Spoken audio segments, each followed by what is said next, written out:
What's up, everybody? Welcome back.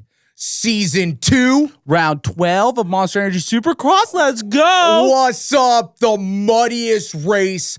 I mean, Daytona back in the day was probably a little more muddy. That was the only one I could think of, like, without where it had puddles in between the jumps at Daytona. Yeah, where you were like running through puddles. But yes, one of the gnarliest Supercross races we have ever seen in history. And you know what happens at some of the gnarliest Supercross races you've ever seen, Ty? I like to say the cream rises to the top. Oh, let's go. The cream rises to the top. Okay, we have a very special guest on the line, Track Talkers fans. We are talking Loretta Lynn's champion, Dirt Bike Depot's star rider, number 75. Podium this weekend at Supercross. Welcome to the show, Gage Linville. How's it going, bro?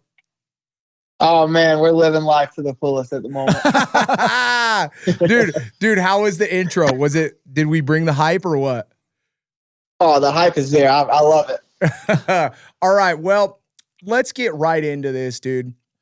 So, I mean, I think I know the answer to the question, but how does this weekend, how does it, what's the word I'm looking for, Ty? How does it, like, where's the level at of how awesome this weekend was for you? Is this like the greatest moment of your life?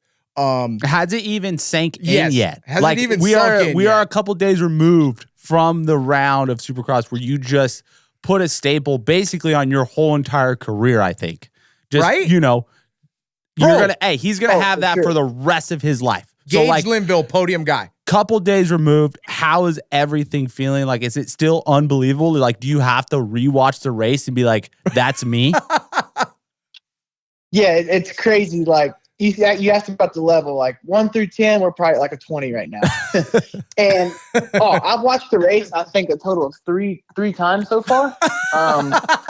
The trophy's on my nightstand, and I actually went to the track today, and it rode in my truck to the track. Let's go! Yeah, that thing hasn't left my sight since I got it in my hand. So it's pretty ecstatic. Bro, how many selfies have you taken with it? Be every honest. time I get with it. Wake up in the morning. It's funny. I FaceTime my girlfriend, get up in the morning, and I just show out them with the trophy. Bro, that's exactly what I would do. Right? 100%. Okay. So one of the big things, Gage, everybody sees like the podium. You know what I mean? They see the mud race, they see the opportunity for the cream to rise to the top. But not a lot of people see what it took to get there. And you're in one of the most difficult spots. You talked about it this weekend. You weren't sure if you were going to even race this race because you're on the privateer budget and, you want your bike to last. And if it doesn't last through the weekend, then you might not have got the last 3 rounds. Like, this was a real conversation, I got so many questions for Gage. I guess the first one is, how much of that has changed after this weekend? Are you guys still on the same program? Is it easier to get help? Are you guys able to kind of figure out how to get a new bike, a new motor? Because regardless, you're going to need one for not next week, but the week after. No, absolutely. No, we're still in the same program, but it kind of justifies a little bit more, instead of sacrificing everything and dumping all the money to get a 14th or to get a 20th. And it's like, it's fun and all, but at some point, if you can't make a career out of it, then it's time to get a job. But get this third, like it makes it all worth it, man. And about the engines and stuff, like, we were trying to figure out a way to get a practice bike too this weekend because it's supposed to be a mudder again. But thank God we got a really good friend of my dad's and me, and he's going to fly up Friday and mechanic for me, or he's flying up Thursday. I'm sorry, the mechanic for me again this weekend. And I actually got another engine guy who's going to come up and rebuild my whole engine Friday and pretty much frame the whole bike Friday. Because, obviously as a privateer, we don't necessarily have the resources to frame a bike every weekend. Like, yeah, we bought this bike, it got framed, it's at 20 hours and it's getting framed again just because of all the mud. Yeah. But at this point, like the third is a little more, you can justify it, spending all the money and flying. Hell yeah, you can. What's up, baby? Oh, dude, you get 20th and it's like, fuck, I don't even want to go to the race. Yeah, we got to knock on everybody's door just to get a buck. Yeah. Okay, it's crazy. So give us like some insight into your program. Like, did you get some help with your bikes from a dealership? Did you buy your bikes? Like, how does it all work over at Dirt Bike Depot? Because I know Dirt Bike Depot is obviously not a factory team. So just give us some insight on like your program and how everything came together and what you have to do to get to the races. Yeah. So luckily, Dirt Bike Depot partnered up with WMR. They're a big, huge KTM dealer in Florida. Yep. So their deal was we get one bike for free, a practice bike or race bike, whatever you want to do with it. Mm-hmm. And obviously, we turn it back in at the end of the year. Totally. You can buy another bike at cost. So, whatever cost was at the time, I don't actually remember. Yep. And you get to keep that bike. So, that's $2, $3, $4 cheaper than what you can normally get. Yeah. And another guy on the team didn't buy his bike, so I was able to get his at cost too. So I had nice. 2 bikes at cost, which saves, almost the price of a new bike. Yeah. Yeah. So that helped out huge. And so we turned one of those into a practice bike, one into a race bike. And as far as Dirt Bike Depot takes everything to the race. We luckily were able to fly in and out to majority of the races. And we show up and everything's put out. To be a privateer team like this, like it almost feels we get factory stuff kind of, as far as like we show up to the race, the gear's already laid out, goggles are prepped for the weekend. I pretty much show up with my knee braces and everything else is ready to rock and roll. So that's a huge blessing, other than privateer showing up, prepping their own goggles and stuff like that. And like the stress isn't there. So that shit helps a whole bunch. Totally. Hell yeah. And then, Gage, where are you located right now? Like, what's home base for you? Yeah, so I actually live, like, home is in Lake Park, Georgia, but I rent a house near Triumph because, that's where I train at, started this off season. Okay. So I actually rent a house in Thomaston, which is like 20 minutes from Triumph's place. Nice. And then you got enough budget where you're flying to each race as well? Yes. Yeah. So we kind of put in the budget for flying to the ones that wasn't like drivable within like 5 or 6 hours. Obviously those would drive to, but not for obviously the Northeast ones and the ones farther away we get to fly to, which is freaking huge because, you drive, you have to leave a couple days early and then you're like, you don't recover on Sundays because you're driving all day. And Yes. We are Gage. way too familiar with that program. We know what's up.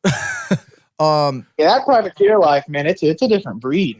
Yeah, I feel like there's more and more help to the privateers. You know what I mean? I feel like there's more teams coming up like Dirt Bike Depot and things like that, which is really cool. And it sounds like, I mean, dude, I was down at the podium and it just looked like to me you were surrounded by a great group of people. I mean, everybody had your back. You guys looked like the ultimate family. Talk to us about the team, who surrounds you, and just everything around that.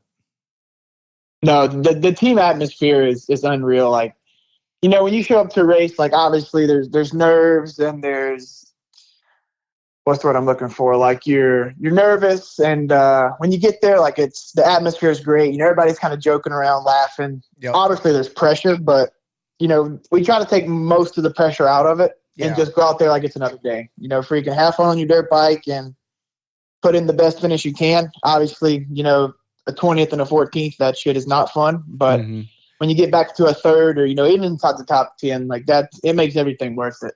Yeah, but that's the team building though, right? I mean, you got to build that. You got to get a 14th and a 20th and things like that. I mean, that's all part of the deal, right? You can't look. Absolutely. Obviously, you made a big jump to that third place spot, but like, the 20th and the 14th, that's the things you got to earn. What are you looking for now? Like after this weekend, I think we talked about it a little bit in the interview I did after the race, but realistically, like, where's your mindset at? Yeah, so even before I even got to third, the mindset was I can be a 10th place, like a top 10 place guy. Yeah. And I think if I could be top 10, like with all the factory guys, and I know some guys were hurt, but there's still freaking a lot of factory guys, and there's a lot of fast guys.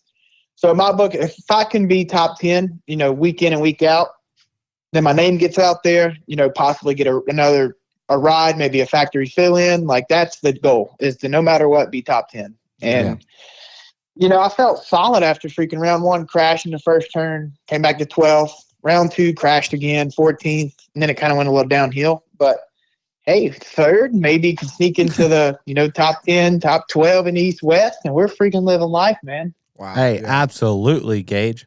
And then, dude, so, I mean, a lot of us don't really know a lot about Gage Linville, but, dude, are you a mud rider, or, are you now classifying as, a mud specialist now that you've gotten on the podium? Dude, well, he said he hated the mud and he sucked in it. Oh, before tonight, I absolutely hate mud. But after tonight, I'm kind of rethinking my mud skills. I'm freaking pumped on that. Bring another mudder. No, let's not bring another mudder because that would destroy my bike. Were you feeling like shit and just uncomfortable all day? How did the one practice go?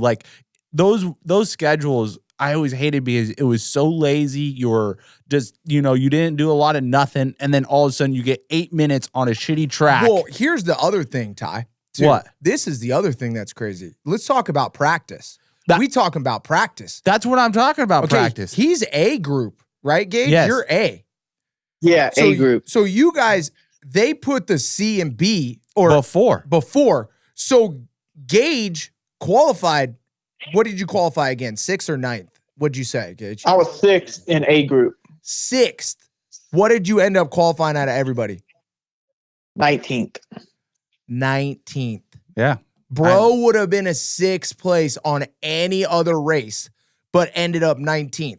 Okay, so take us through that practice. I think that was a good point that Ty's talking about. Where did this come from? Were you just feeling it that today or that on day? Saturday, or what happened?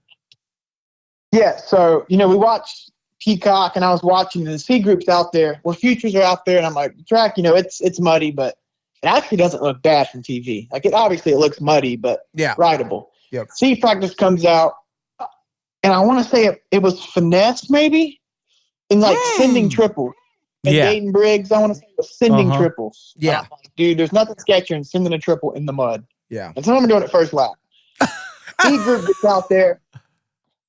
And I want to say maybe another kid hit the triple, maybe not, but they were actually ripping. Mm-hmm. And I was sitting on the gate and I was thinking to myself, I'm nervous to qualify for the top 40 because for one, I hate mud. I suck in mud, and I've never rode Supercross in the mud. Yeah, and these guys in front of me are getting so much better of a track than me by far. Oh my God, it was. And then so we get out there and we do the start, and I pulled 2nd off the gate, and I thought, hell yeah, one lap's all you need. And I think Tom Diao hole shotted. We get into the second rhythm, jump smooth off the track right into the tough block. This is how the day's going to go. Wow. And then I get behind Tom, hit the finish line first lap, almost Larry looped her. It was, dude, I was so bad. And then Tom crashes 2 turns later. So I'm winning qualifying. Obviously, win qualifying, but I'm leading laps, and that's the first laps ever led in Supercross, so we're freaking on it. Yeah, let's go, baby. We're feeling it. Lap. Oh, yeah. Which was your best lap? Was my best lap. Oh, your first lap. I think it was a 122, I want to say. Bro, okay. Every other lap beside that, somebody crashed or I crashed, and my other lap time best was a 43. Yeah. Oh, damn. And so let's give the listeners some insight. Dayton Briggs fast lap, 112 out of the practice before. Yes. And he probably got his fastest lap time on lap 1 or 2 of his practice. Phineas, who qualified first, who just switched to Partzilla Kawasaki, he was a 111. Yes. And that was one practice prior. That's how bad the track got after one practice. Okay, go on. If it was not for my first lap, I would have not even been racing tonight. It was that, my 43 would have qualified me almost 50th. Oh, and I thought, and that one lap was so sketchy, I've stopped in the whoops. after the whoops, I went to the turn and almost got stuck. And I came around and I was like, obviously I was P1, so I was first guy on the track. But Yeah. like after 5 minutes or 6 minutes, I was P5. Yeah. And then I moved to P6. And then with like 2 minutes left, I want to say, I pulled in and I said, hey, like the times aren't getting faster.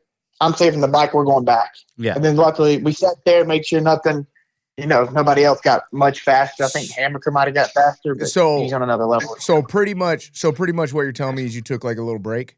No, what do you mean? He did with 2 minutes to go. He was like, "Bro, I don't need to ride this track anymore. I'm not learning anything. The Yeah, track's no, getting totally. hell. No, It's bro. just hella sketchy." You know what he did? He took a break. And you know what's delicious on a break? A Twisted Tea, who's bringing you Gage Linville on the phone. Thank you so much, Twisted Tea. We love it. Grab a break, grab a half and half Twisted Tea. Okay, so moving on after that, we get to the night show. Let's talk about Heat 1, okay? Take us through it. Okay. Yeah, so I was Heat 2. We're watching Heat 1. Oh, yeah, I And- meant your heat race. Sorry. Okay. Yeah, so I had 10th gate pick. And in the qualifying, I was like 4 or 5 from the outside of the box, on the outside. And I thought, let's go to that same gate. Like, it felt good. Okay. So Yeah. I didn't want to go too far inside because, like, everybody's going to be turning inside. And, like, what happens in mud, you slide. And if I get piled up in that first turn, like, I already don't like mud. So Yeah. we'll go to the outside. Well, this is our thoughts So- before the main event. Yes. Yes. Yes. Before the main. Yes. Yeah, before the heat. So I pick my gate. I'm good with it. We start. Boom. Pulled a freaking great start. I think I was second or third. And whoever hole shot it might have been Vial again. He hit me with so much fucking water coming into that first turn. I swear to God, I pulled 4 tear-offs going through the first turn. I pulled 2 more before I hit the second double. And by the time I was in the second turn, my goggles were off. I take that back. They were coming off, and I could not see, so I stopped on the jump face of the second double. Oh Ripped them my off. God. I went from 3rd to like 14th, and I thought, dude. And then people started crashing, and here we come. And I think I Dirt got Bike up to Depot, 7th. baby. Hey, we were just static. I got up to 7th, and I want to say Cullen Park was ahead of me. And Okay. he hit me with the biggest dirt club in my eye. I was so mad. And then he goes off the track, and I got around him, and I thought, hell yeah. And I think maybe Kobush was 5th, but he Yep. was like 10 seconds ahead of me. Yeah. And I actually caught him a little bit. I think at the end he had like 3 seconds, but Mhm. I was in a place where I'm like, I'm not getting roosted no more because I'm riding with one eye closed. And we're in. And that's my best ever finish in a heat, too. So, like, I'm pretty pumped on that. Yeah. Let's go. So, no, we got yeah, 6. come on. I'm like, we're taking it. So, Wow. Okay, so we get through the heat. How's the confidence level at this point? Where are we at? it's better. Like, I'm kind of debating, like, fuck, this mud thing's hard, but maybe I have a little thing for the mud tonight. Okay. Because Okay. honestly, like, I didn't feel bad. Like, I never really, in the heat race, I don't think I really had any, like, oh, shit, sketchy moments. Mhm. Yeah. Like, I was pretty sound on the bike. And I will tell you another thing. Like, I literally put my bike in 3rd gear and just, like, lugged it around the whole track. And just left it. Hardly used my clutch. Like, even the straightaway, let's see, it was the whoops that they dozed down. You went right, and it was kind of like a sweeping straightaway. Yeah. Mhm. Never went wide open there the whole night. In the night program. Literally half throttle just because I'm like, my bike's caked with mud.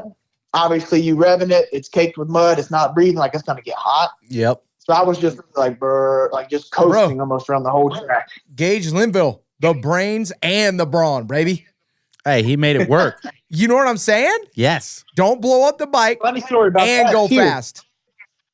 My bike stayed about the same temperature it does on a normal Supercross. Like, I never got over 200 degrees. How do you It's know that? Crazy.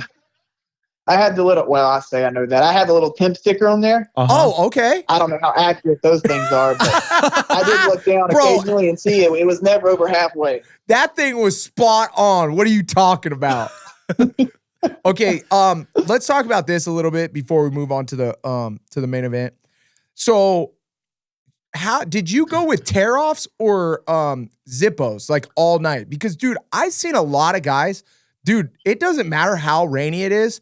a lot of guys are just sticking with like the stickum, the adhesive tear-offs. Yes, the adhesive tear-offs. That's a first question. Let's talk about that. Are you going with Zippos at all, period, or are you just sticking to the tear-offs, and why?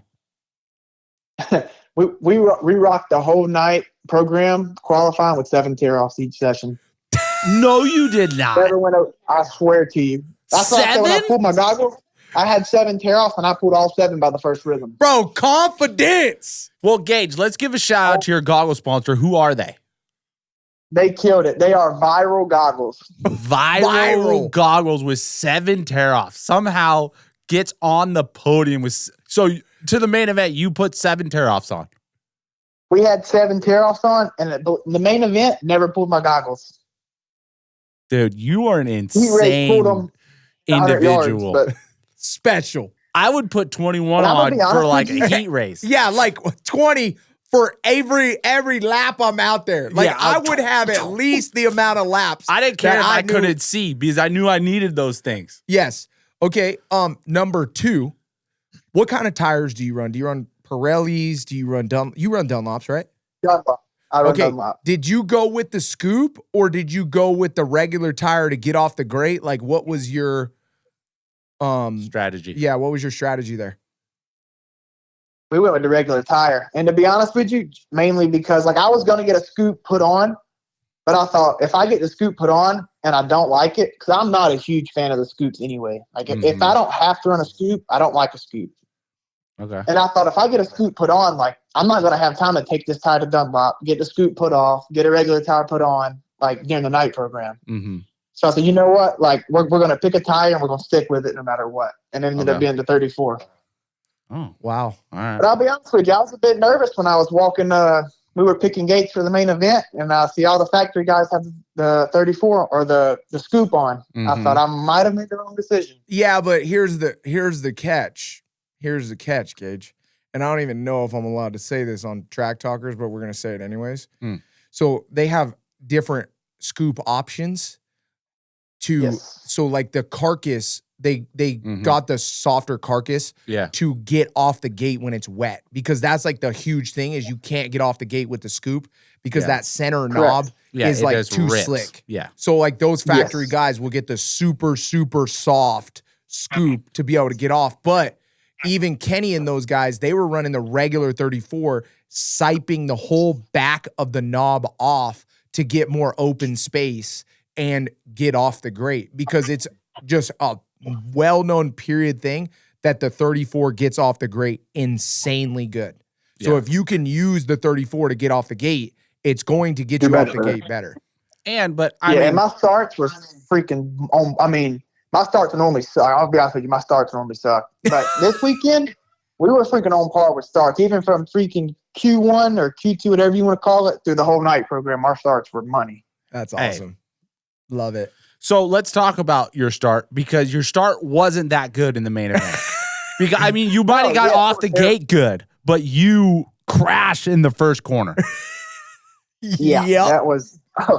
So for that part, so RJ was on the right of me. I don't know what he did on the start, bro. I swear to you, he jumped me by like 3 bikes. Bro. Oh, off the line? Off the start, like he hit. I heard him say something about some dozer tracks, but once we got like 10 feet in front of the gate, it's like he hit nitrous, dude. He was gone. Wow. And he went to cut in front of me.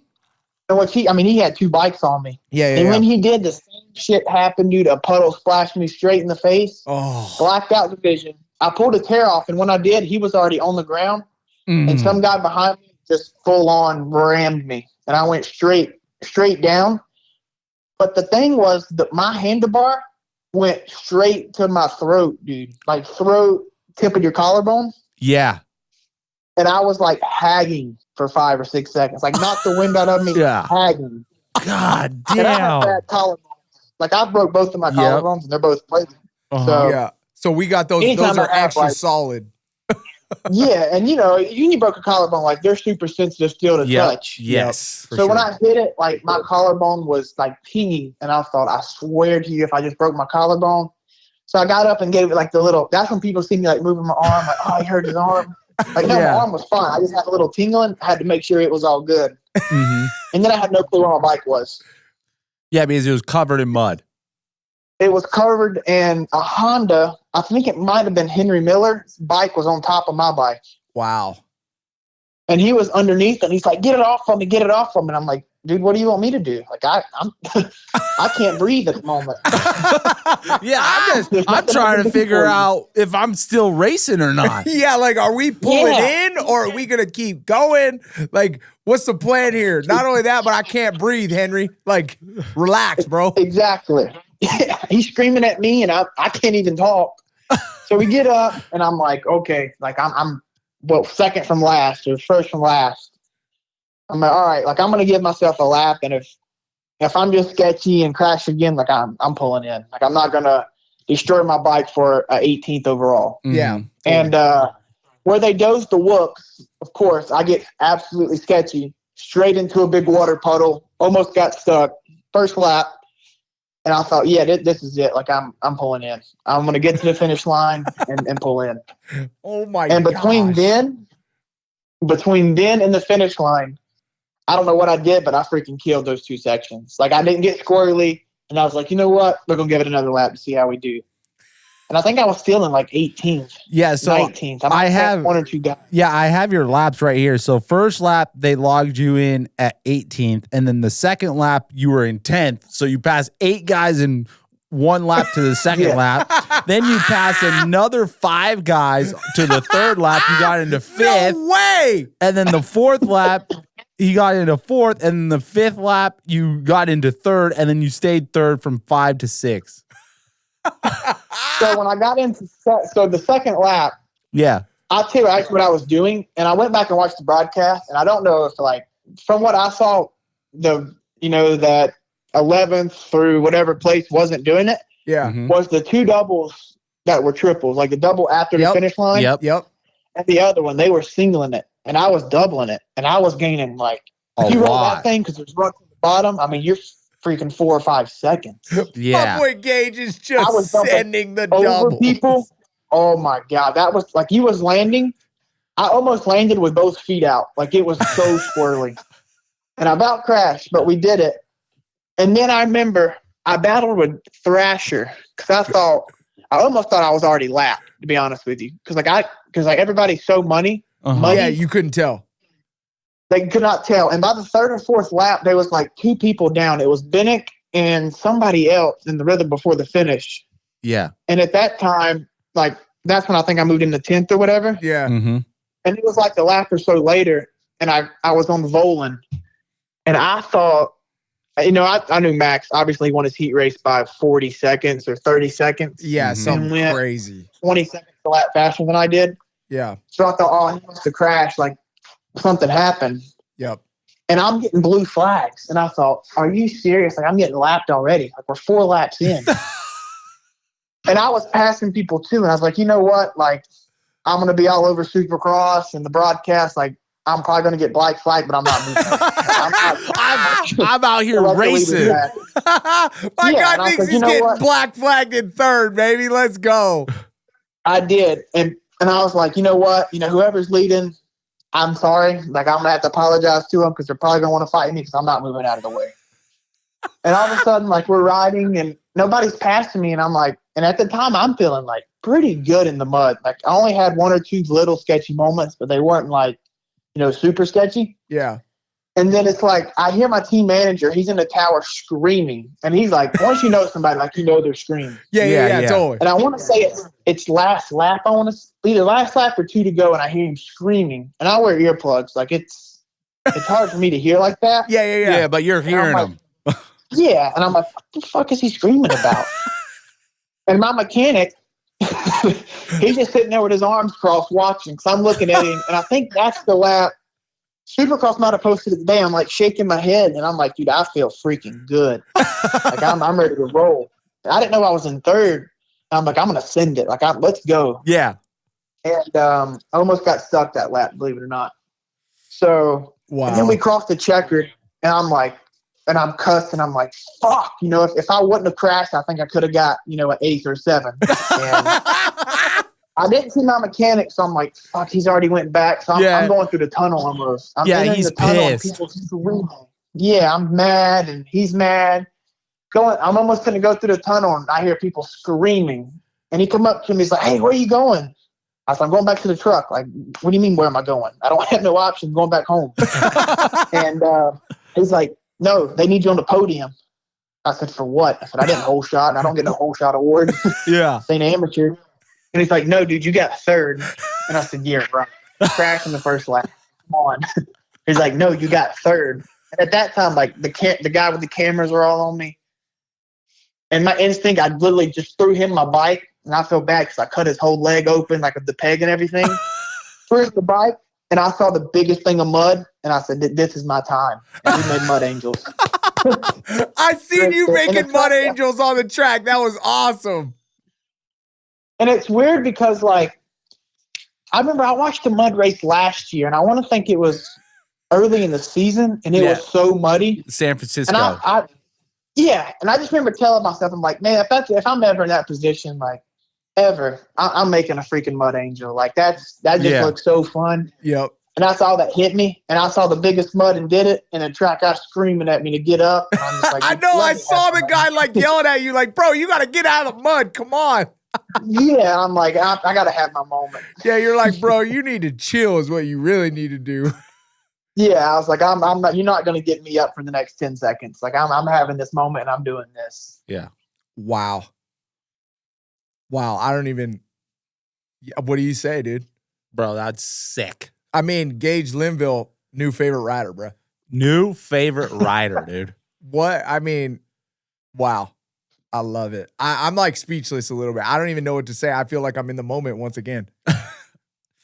I got one better for you. How about yesterday? It was my dad's birthday, too. So, like, no birthday way. gift on another level. Yeah.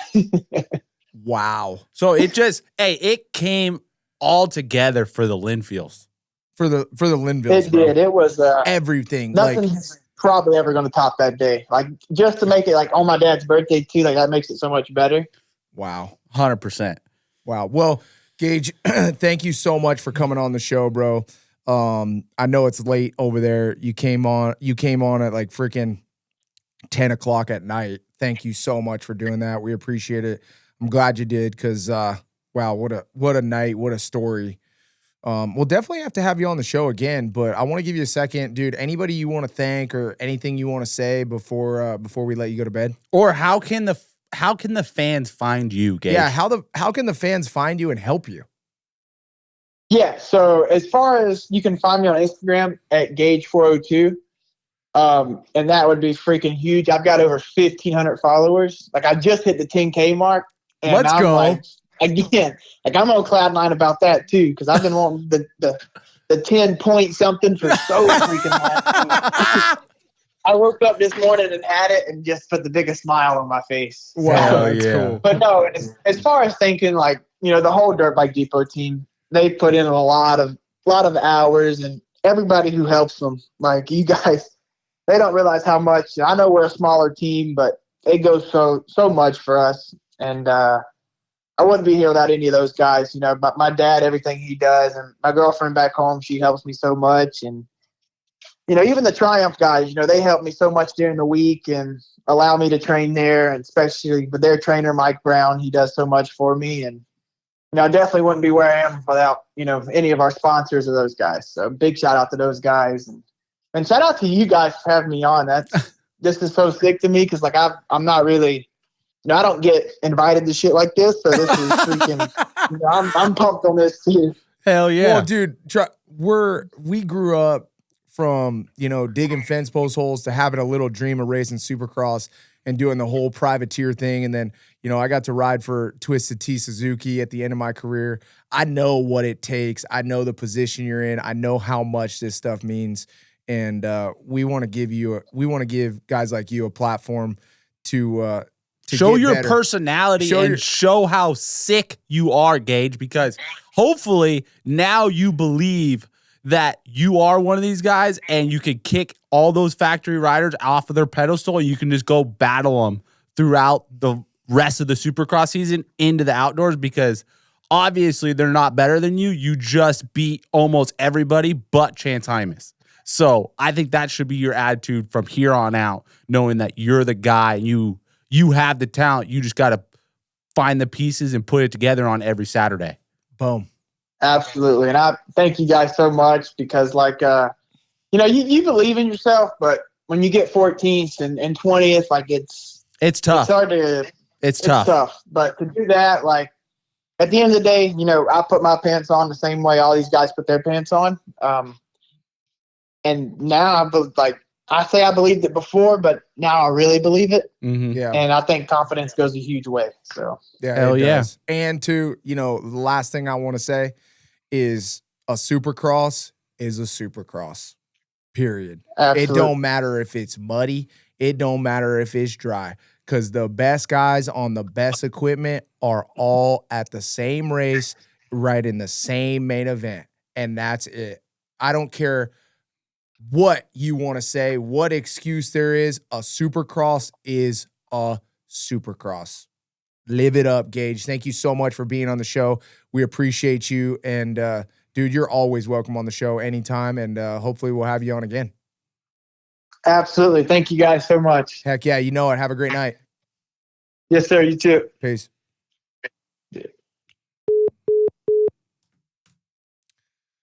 Gage Linville, dog. Dude, Linville. Linville. There you go. What a cool dude. Super cool dude. Like, how funny was this? How funny was Gage? He was awesome. He sounds like an awesome kid. Dude, I'm going to have to do an off-season full-length, 2-hour pod with Gage.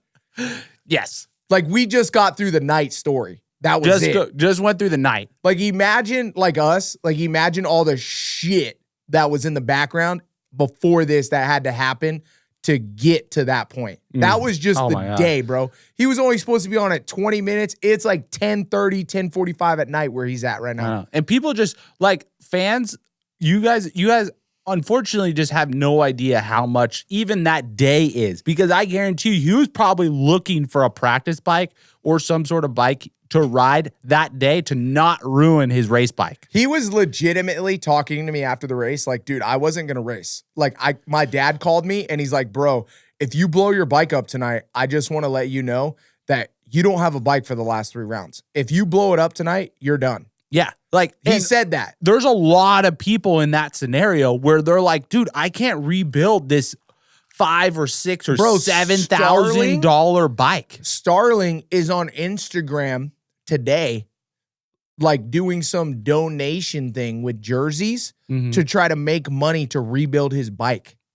You know what that reminded me of? Remember when we had to drop your engine out of St. Louis that night because you heard something or your bike blew up that night and you had to ship it back, and then we had to put it back in your bike the next weekend, and that wasn't even a mud race? Yeah. That was a pain in the ass. Pain in the ass. And expensive as heck.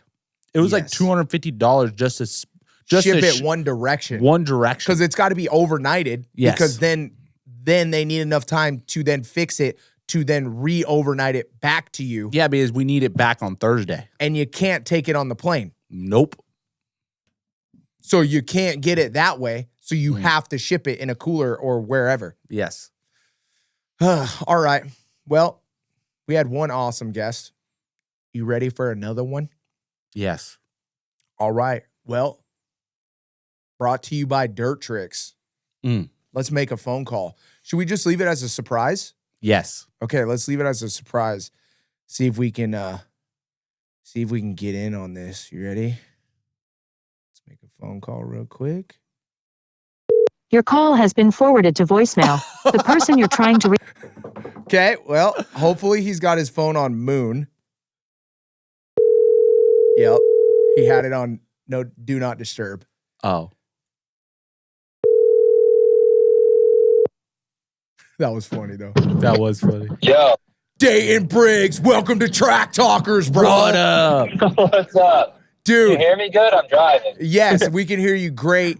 YouTube Okay, sensation, boys. YouTube sensation. Full firing on Instagram. Is it Daxton Braggs or Dayton Braggs or Dayton Briggs? Yeah, what is it?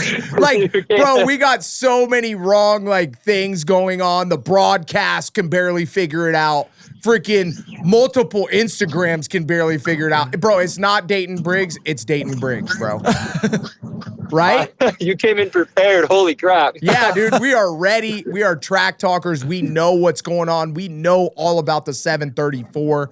If you don't, track talkers fans, guess what? This weekend in Foxborough was Dayton Briggs SMX big boy class, well, 250 class debut. What did we qualify? P2. Then we go third in the heat. Then we're leading the main event, baby. Oh my goodness. It was looking like history for a second. Dude, it was. It was looking like history. I mean, we're talking like Jet Lawrence status. I looked at the time segments. I was winning that. Like, that was happening. My slowest segment was 4th place. In 2 of the segments, I was like over a second faster than anyone in it. Dude, let's put it this way. When I was in the press box and I seen you out front, I was like, oh shit, Dayton's like riding good. And then like you did another half a lap. I'm like, oh shit, Dayton's pulling away, bro. Let's go. Oh, dude, Dayton could win this thing. And then we had a little tucky front, but we're not going to talk about that. We're not worried about that. Dude. Yeah, Dude, I know I'm cutting you off. I'm sorry. I'm just so excited. But let's start kind of at the beginning of the season. You had a little bit of an issue being hurt, right? Talk to us about the beginning of the season. Talk to us a little bit about SMX Futures, your experience, and how that led us to this point. Yeah, so end of last year, last year I did a couple nationals. I was coming back from being off the bike for almost a year and a half from some issues I had with like my heart and stuff.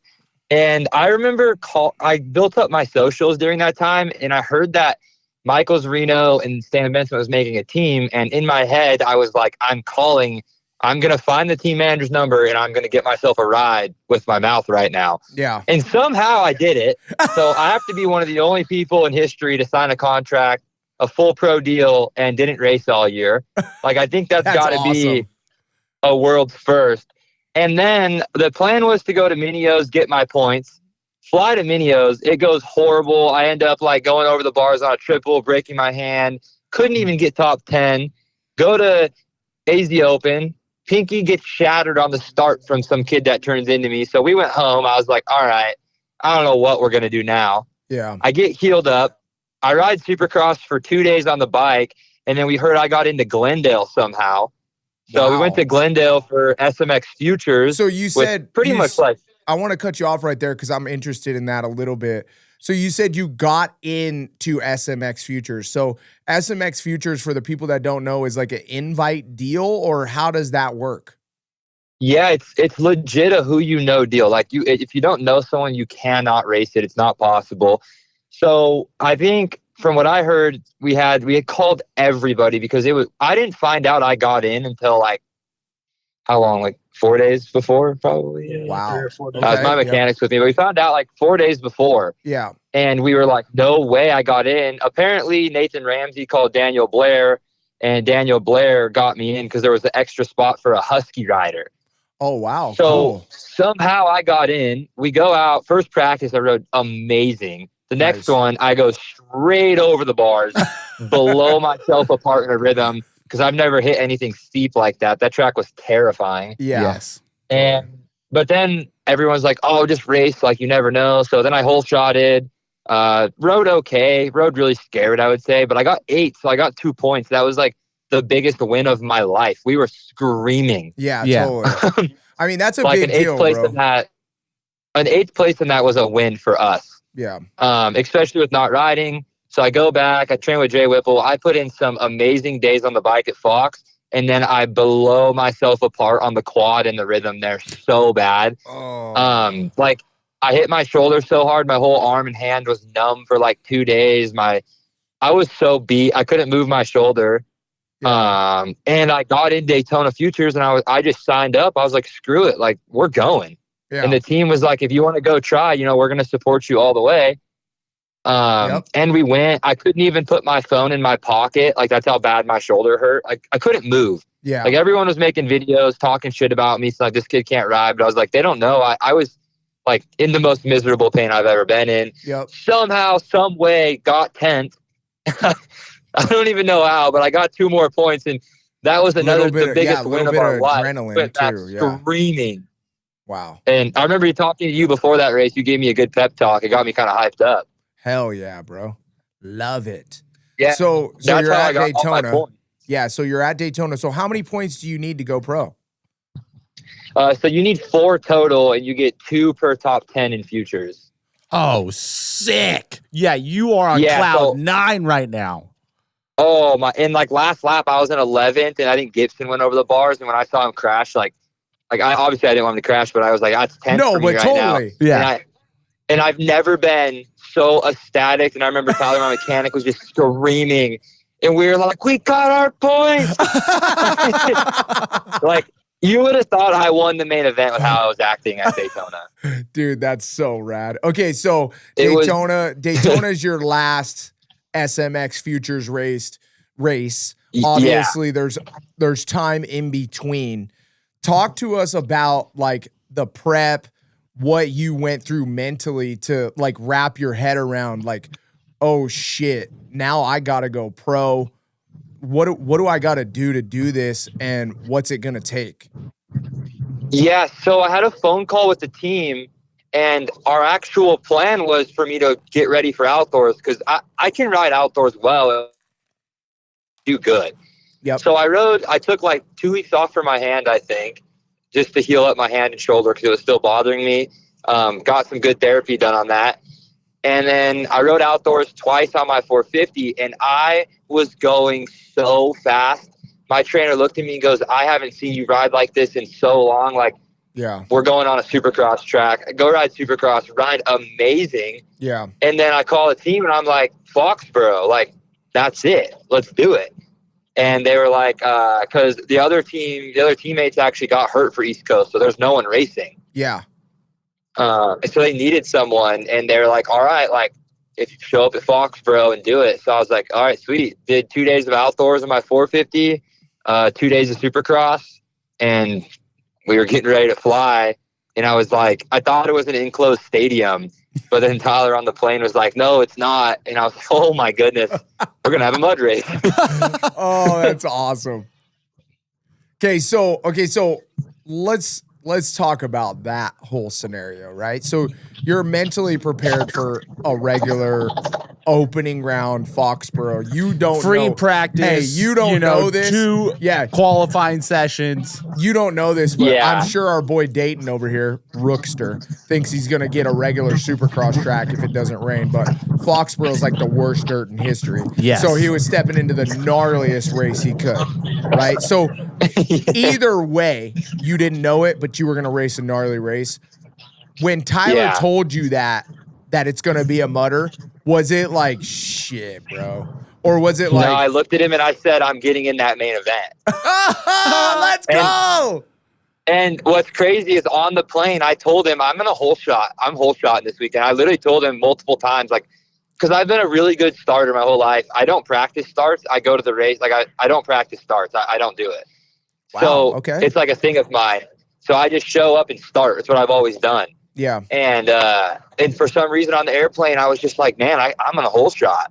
Like, obviously, when we got there and it started pouring, I was like, all right. This is going to be gnarly. Yeah, and I didn't realize it was Play-Doh out there. Yeah. Yes. Yeah, no, it definitely... Well, it was... I thought the track almost was better while it's raining, and then it just got worse and worse and worse because it kind of started sprinkling, and then there was more racers, and then it just got sticky and stickier and stickier and stickier and stickier, and it just was insane by the end of the night. I can't even explain how... I almost just got hit. Sorry. Some dude just passed me in a slammed F-150 doing about 150. Love it. Love it. Yeah, we went out though. Like we were in C group, so I was talking to Starling was pitting with us, Justin. He was like, "Dude, you could qualify good right now if you go out there and do a lap." Yeah. So when we were sitting on the starting gate, I remember watching the SMX Next guys, and I was like, if I could hit that Supercross triple, the one that no one was jumping, I was like, I'll get a good lap time. I could probably qualify top 20. Yeah. Oh, So for sure. I went out, I got a good lap in. I saw 112 on the thing, so I just pulled off, and I was like, oh, like that's going to get me in the night show. Yes. We go back to the rig, and like the rest of my team's watching it, and they're like, dude, you're still in second right now in qualifying. And I was like, no, I'm not. And we're sitting there watching A, and the fastest time's like 5 seconds slower than mine. And I'm like, I'm about to have first gate pick, first heat race of the night at my debut Supercross. Like, that was enough for me. Like, I was ready to go home. Yeah, you're like that's it. I'm done. I'm on cloud 9 right now. I don't even That's need to all line I up. needed, bro. Who gets, like, there's people who don't even get, like, top 3 gate pick their whole life. And I'm like, debut race, I'm getting the first of the night. It's so cool. Wow. Wow. Okay, before we move on, we talked about it a little bit. Did you go scoop or did you go regular tire? You're on Pirellis, right? We run both. I like scoop. I run Pirelli because I like the Pirelli scoop. Okay, so did you? But- what was rear tire choice? Right when I Foxborough? pulled off qualifying, I went back and said, put the paddle on. Because this was my thought process. The whole track, it might suck on, but I knew that start was long, and I knew I could start good. And in my head, I was like, if I have a paddle tire on and I can get out front, I could make this main event. Yes. Like that was my thought process. Like, even if the rest of the track was bad, I was like, if you took the whoops out, Yeah. that start straight. Yeah, and you have the Pirelli paddle, not the Dunlop, right? Yes. Yeah, grip's good on like hard pack. Wow. Okay. So I don't know why. Like we went, and then like Starling's dad, he was doing the AMA gates. He's like, all right, you got to pick your gate quick. And I was like, all right. So I just walked up there like, we didn't even look at the gate. Like I didn't even look at anything. I just walked up next to the box and I was like, yeah, that's it. Let's go. Like me and Tyler almost fell trying to get my bike up because it was so slippery. And like everyone's looking at us, and I'm just like, oh, I know these guys think this is a fluke. Like I got to do something about it. Yeah. Hell yeah. So in my head, I was just sitting on that gate. Like I'm gonna be honest with you. I saw the monster girl walk by. I saw her ass. I got a little motivated. I was like, yeah, I'm whole shotting right now. Like we can Like, I do don't this. know We're why. here, baby. Yeah, like I don't know why, but that's when it set in. When I watched that, like the 30-second girl walk by, I was like, holy shit, this is Supercross, baby. Did you get the light up pit board, or did they not bring it out in Bro, the rain? it's a heat race, dog. They even had the chick for the heat race? Yes. The Yeah, light the up chick walked by us. the light It up wasn't board is light up. for the Oh, main so event. you just got the heat race Yeah. girl. That's what you Yeah, got. but like, I know what you're I talking just about. had never seen that. So Yeah. I was. You were pumped, excited, and the blood was pumping. Dude, you know when the monster girls are out, it's showtime, baby. Right, Briggs? Yeah, it just got me pumped up for some reason. I was like, oh yeah. But I also knew that like my heat race, it wasn't light, but there was like 2 less factory guys in it than the other heat. Oh, wow. And okay. I was just, I don't know why, I just thought I could do good. And then I almost whole shotted the heat. Like that was crazy. Dude, you rode amazing from the start of the night till the end of the night. It was like, dude, I mean, I don't know, whatever the kids nowadays call it, glazing. But like to glaze a little bit. Like, dude, he didn't miss all night. Every time Dayton hit the track, he was doing his job. He was doing his job to the fullest. That's what blew my mind was like, so in the heat, right? I started second behind Volan. I even hit the finish line a couple times behind him. I was like, what am I doing right now? And then me and Miller got into a battle. Yep. And I was like, I slowed down. I was like, you know what? Like, I'm about to podium a heat race right now. And when I pulled off the track, me and Miller are screaming at the top of our lungs. We did it! Like, he comes up to me. He's like, dude, that was the cool. Like, we're just screaming and riding. back to like the wash area. And it was just like the coolest experience that like, I don't know. I just made my first ever main event. I never even thought I'd make a main this year. Like that experience, I can't even explain. And then 5th gate pick for the main event. Like, are you kidding me? Dude. You're in front of some bad fools with that 5th gate pick, my dog. Bad Oh dudes. yeah. Okay, so We were you're getting looked at. you're in front of the bad dudes. You get 5th gate pick. No, like, let's just not even go there. When you're sitting at the truck and you just got 3rd place at your heat race, and now you're getting ready for your first ever main event. Like, Dayton, what are you doing in between the heat race and the start of the main event? Like, are you just pacing back and forth, or what are you doing? I grabbed my phone. I grabbed my phone. Son. I made a TikTok screaming at my phone. It's one everyone saw. Yeah. Like yelling at my phone, like at the top of my lungs. And then I threw my jacket on and I stood outside and signed autographs for about 2 hours in the rain because there was a bunch of fans there and they came there to see me. That's awesome. Yeah, it was awesome. They came here to see me. Hey, they came here to see me, son. My SX. Yeah, and I talked to my dad was home. I talked to him. He was screaming. And then I talked to my coach, Jay, and he was like, you could podium tonight. And I was like, you know what? I can. And, yeah, I don't know what I did after that. I kind of just hung out. Yeah. Just chilling. Okay. And then, yeah, Let's we talk, went up there. Yep. Move on. Game plan. We're top 5, baby. I mean, so after the 3rd heat race, right, I could retire. Like, I'm good. I thought about calling it. Like, there was like 4 times that day where I was like, I could retire and be happy. And it just kept getting better. But yeah, so me and Tyler up there, and I'm just like, I look at him, I'm like, dude, we have 5th gate pick in a heat race right now. And I was like, give me your phone. I got to get a 0.5 of this. Like, I got to get a flick. So I got a picture of him standing next to Hammaker and Vial. And are you in front of Hammaker and Vial right now? No, Vial, because Vial won and Hammaker got 2nd. Yeah, Vial won, and then Hammaker was right there. Us, and there was another right there. There was another factory guy next to us. Straight up, team's been killing it. But yeah, so like I go to pick a gate, like Vial and Hammaker are right there, and I'm just like, dude, like let's line up with the dogs. That was my plan. Like that's what I've always done my whole life. Like Loretta's, I'd line up next to Deegan.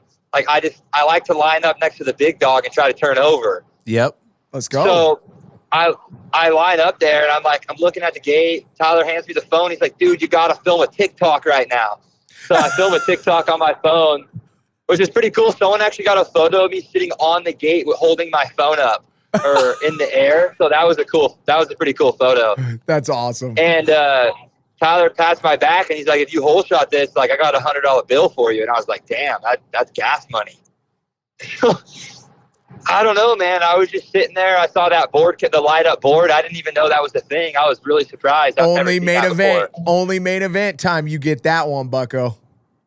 Yeah, I've never seen that. I was like, that thing is cool. Because I never knew when to shift into gear. I would always do it right when they would put the board up because I never wanted to like miss it. Be too close. But I was like, damn, I got time. Yeah. So I throw the bike zero. in second. I get in my position and I'm in my head. I'm like, I'm hole shotting this race right now. I'm not getting my goggles dirty. Yep. And I came out of that gate a little bit behind everyone, but I don't know how. I drove the bike so well.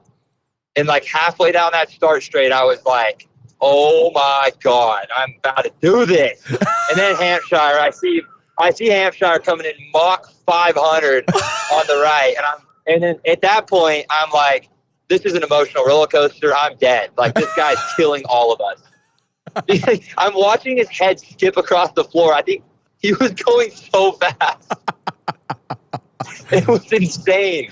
Bro. But then after he splashed me, I pull a tear off, and then that's when it set in. I was like, I'm winning this race. Like I fully believed it. Like I was so calm. I was so coherent when I was out there. I knew Hymus was behind me. Yep. In my head, I was like, I could beat Hymus right now. Let's go. I rode some really good laps. Yeah. You You rode phenomenal laps up to the point when you chucked the front. It back and I was like, wow, I look like a legit pro. Like, I looked like I could have won that. Yeah, no, dude, when I was in the press box, I was like, I was speechless because I was like, dude, he's fucking pulling these fools. I mean, you were doubling both the triples that got made into smooth. doubles. You didn't look sketchy whatsoever. And there were some sketchy moments. Not anything out of the ordinary muddy. For mud. Yeah, it's muddy. It looked like you belonged. It looked like you had this shit under control. Yes. Yeah, I thought I did. Like, in my head, I'm not even joking you. I was thinking, what am I going to do with this 30K? I was thinking like casino or like I was thinking about how much I could give Tyler, like my mechanic. Like, He's in the bag already. Yeah, I swear. I was like planning on what to do because in my head, I was winning that race. Dude. And maybe that was the problem. Maybe I should have been thinking about a top podium.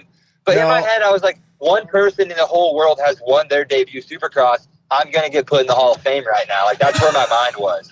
Dude, let's put it this way, bro. The opportunities like that don't come very often, and you got to sling it. No. I mean, that's it, right? You got to just sling it.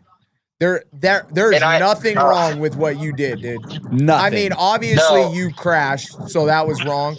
But dude, the mindset, the thought process, I can win this. This is Supercross, bro. If you don't have the confidence, dude, people carry confidence differently. Okay, my boy Dayton Briggs obviously wears his confidence on his chest. Bro, that's how he does it. This motherfucker is pouring out of confidence right now. That's what I'm saying. Like, like I talked to a few people after, and they were like, "That was some thug shit." I was just like, I don't know. I just like genuinely believe that. I still, in my head, I know it's going to be hard on a dry track. Maybe I won't do as well. Maybe I will. But in my head, I believe that I belong in those main events. Like, maybe I got to work towards it more. But like, if I don't believe that, why am I going to go race? I'm not going there to, get fifth in LCQ. I'm trying to get in through the heats. Hell yeah, Dave. You got to freaking keep that mentality, bro. Because these guys on the line aren't shit. In grand schemes, all of things, like, they're just people on dirt bikes. You know what? I know I saw like Hampshire at the coffee shop, and I was like, that dude, like, that's the guy I've looked up to my whole life, and I'm getting coffee at the same place as him right now. Like, that made me happy. I was like, this is awesome. Yeah. I don't know, really like with my the bring up I've had and having to post online to gain money to go ride because I didn't have money for gas or my parents didn't have money for me to ride. Like, when I'm at that race, I promise you right now, there is no one that is happier or more grateful to be there than me. I am ecstatic. There is this is it. I don't even know. I can't even. I'm still too hyped up from that race. I don't even know what to do. I want to throw my phone through the window right now. Fired up. Dude, that's so awesome. I mean, dude, you have to ride that energy. You have another opportunity this weekend in Philly. It is going to be a little tougher because you have that the shootout. But I mean, dude, it looks like a mutter though. It's going to be a mutter.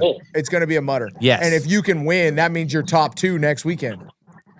That's how I look at it. What I don't know. Yeah, straight up. Yeah, I don't know what to say. There's no other way to put it. My goal for this whole year was to score points, and I scored 5 in my first ever race. Like, come on, bro, let's go. That is just.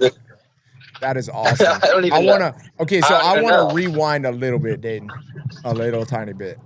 Okay? Yeah. We're going to rewind to practice. Bruh. What was going through your head when you fucking hit that triple and cased the shit out of it?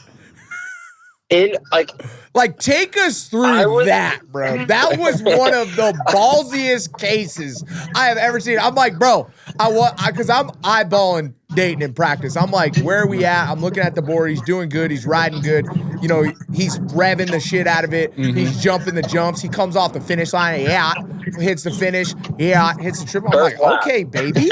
And then goes around to like the step on, step off area. Bro, comes to almost a complete stop and then just fucking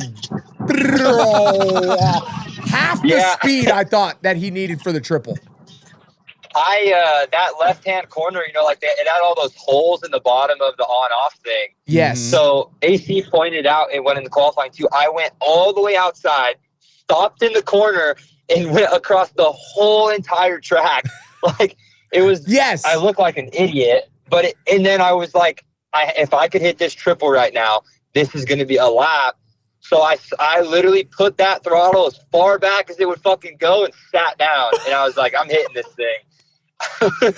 And I was in the air and I was like, oh, did I just end the day right now? Because I didn't know. And then I landed it. And that was the lap I did the fastest lap time on. Because I was like, I already fucked up. I might as well go for it. Bro, there's a crest of the triple for the viewers. My guy landed on the front side of the crest, but the mud just slid him through it, dude, and just kept going too, like nothing happened. His bike probably got 15 pounds lighter from that case. 1,000%. Yeah. And I threw a little sneeze in the air too. I watched it back and I was like, I was a little sideways up in there. Like, you know what's funny though is like when I was in the air, like for a second I was thinking if I go over that's gonna suck, but I remembered I got a skid plate. I was like, I'm good. So I just held it wide open and I don't know, I just had confidence in myself. I never think I'm gonna crash no matter what. Like I always think I'm good. Because I got long legs, I can get out of stuff. Bro, it's true. Pain. It's true. It's what I don't hear any lies, bro. No. I mean, you're built just like Plessinger, I feel like. Dude, 1,000%. Plessinger P2 body type. Yep. Just won the 450 main event. I almost won. Like, we got to take a second to think about if I would have won that. Like, what do you mean? Let's put it this way. If you would have stayed up, you would have won. There's no question in my mind. Yes, the idea of a privateer winning would be all times. But, bro, it did not look far-fetched when you were out there crossing the finish line for lap 3 and you still had a pretty sizable gap. I was calling Cole Farley, and I was like, bro, at worst, Dayton is going to end up on the podium. Like, at worst. I know. That's why, and I don't know if I'm sure you saw, but I got stuck, like completely stuck on the podium. You ate it on the face of the double, and my guy just could not get his bike off the face of the double. Dayton, bro, the coverage for the 250 main event while you were leading was so rough. And then when you went down, there was no check back in on anybody. It was horrific. I got home and watched that, and I was so mad. I'm like, I haven't raced anything. I've done 2 futures races.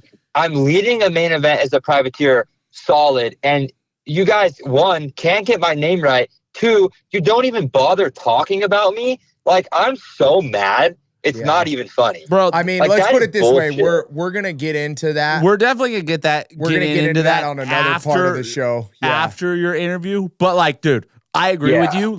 These guys, at the end of the day, we only have basically 40 riders on 250s and, 250s and 450s that you have to learn. And we have that for the whole entire year. These announcers should be able to handle that. It's not like NFL where they have 52 people that they're trying to learn on a week-to-week basis with 32 different teams. We literally have 40 riders on the 250 and 40 riders on the 450 that are basically the same riders throughout the whole entire season. Yeah, Ty, we're going to get into it. We want to keep talking Dayton. Okay. I know, but it was just a bummer. Either way, that's why we got him on the show, because we want to give Dayton Briggs a platform. The true legend of the weekend. Yes, true legend of the weekend. One of them for sure. One of the true legends of the weekend, Dayton Briggs. Dude, after the finish line, it got emotional, bro. We were tearing up. We were tearing up. I walked up to you and this is at the end of the main event, right? Yeah, after the main event. And when I pulled off. Yeah, I pat him on the back and I was like, dude, you have nothing to be upset about. You rode a fantastic race. I get where you're coming from though, dude. That's a tough situation, where you're leading a race. That's a big opportunity to dude, I mean, I guess just talk about that whole situation Yeah, after like the race. it was frustrating because after I got up from that triple, we have it all in video. Like I just uploaded my vlog. It's probably the best moto video of all time. Like just the rawness in it. Where is it But, at? Where is it at, Dayton? Like give us my the YouTube's whole just Dayton thing. Briggs. Okay, so Just Dayton Briggs on YouTube. That's what I want to. My vlogs is I put my heart and soul into those. Me and my filmer Kyle, like we spend time. It's like a 12-hour of editing video on the plane, no sleep. We put in work. awesome. So But you yeah, go to so YouTube after and then search Dayton Briggs, DaytonBriggs, correct? Yes, sir. Cool. Got that right. Check them out. And yeah, the video, I titled the video like almost won my Supercross debut. And like I Yeah. sat there and almost cried because I was like, that's like right now I almost cried because I was like, that's not clickbait. No. Like that's what happened. I can't I almost gave up so many, like I was about to quit so many times. I can't even believe it. Yeah. But yeah, so when I got up from the triple lip, I actually passed 8 people in half a lap and got back to 12th. Yeah. Or something, or like 11th. And then I came into a corner and Hampshire slid into me and like cleaned me out. He didn't mean to do it, but he hit me and I fell and I got stuck again. So then that's when I was like, I'm in last place right now, and I just like was gonna win. So when I pulled off the track, I've never felt like that before. Just I wasn't happy even a little bit. Like you would think after that you'd be happy. I've never been so upset in my entire life. Like the world ended in my head. Yeah. And I just sat there like looking at those guys going up on the podium, crying my eyes out, just thinking like I could have done that. And I don't know, like I'm still mad. Yeah. I mean, the big thing is that all you viewers have to like really take in. And I know you guys, I know the viewers know, I know Ty, you know, but you guys don't realize how big of a deal this is. Like, this is something every Supercross race is all that we've done our entire life. Everything that we've risked, everything that we've given up, everything is a culmination to these moments each and every weekend at Supercross. And when we have an opportunity to do good, that's like a life-changing event. And that's what Supercross is to each and every rider. It's like an opportunity to change your life for the rest of your life. And that's the shit that happens, right, Ty?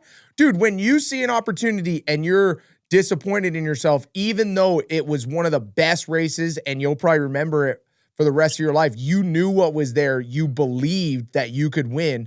And, you know, the reason clarify if I'm wrong, Dayton, but the reason that you were so upset is because you really thought you had a shot to win that race and you disappointed yourself by not finishing the job, right?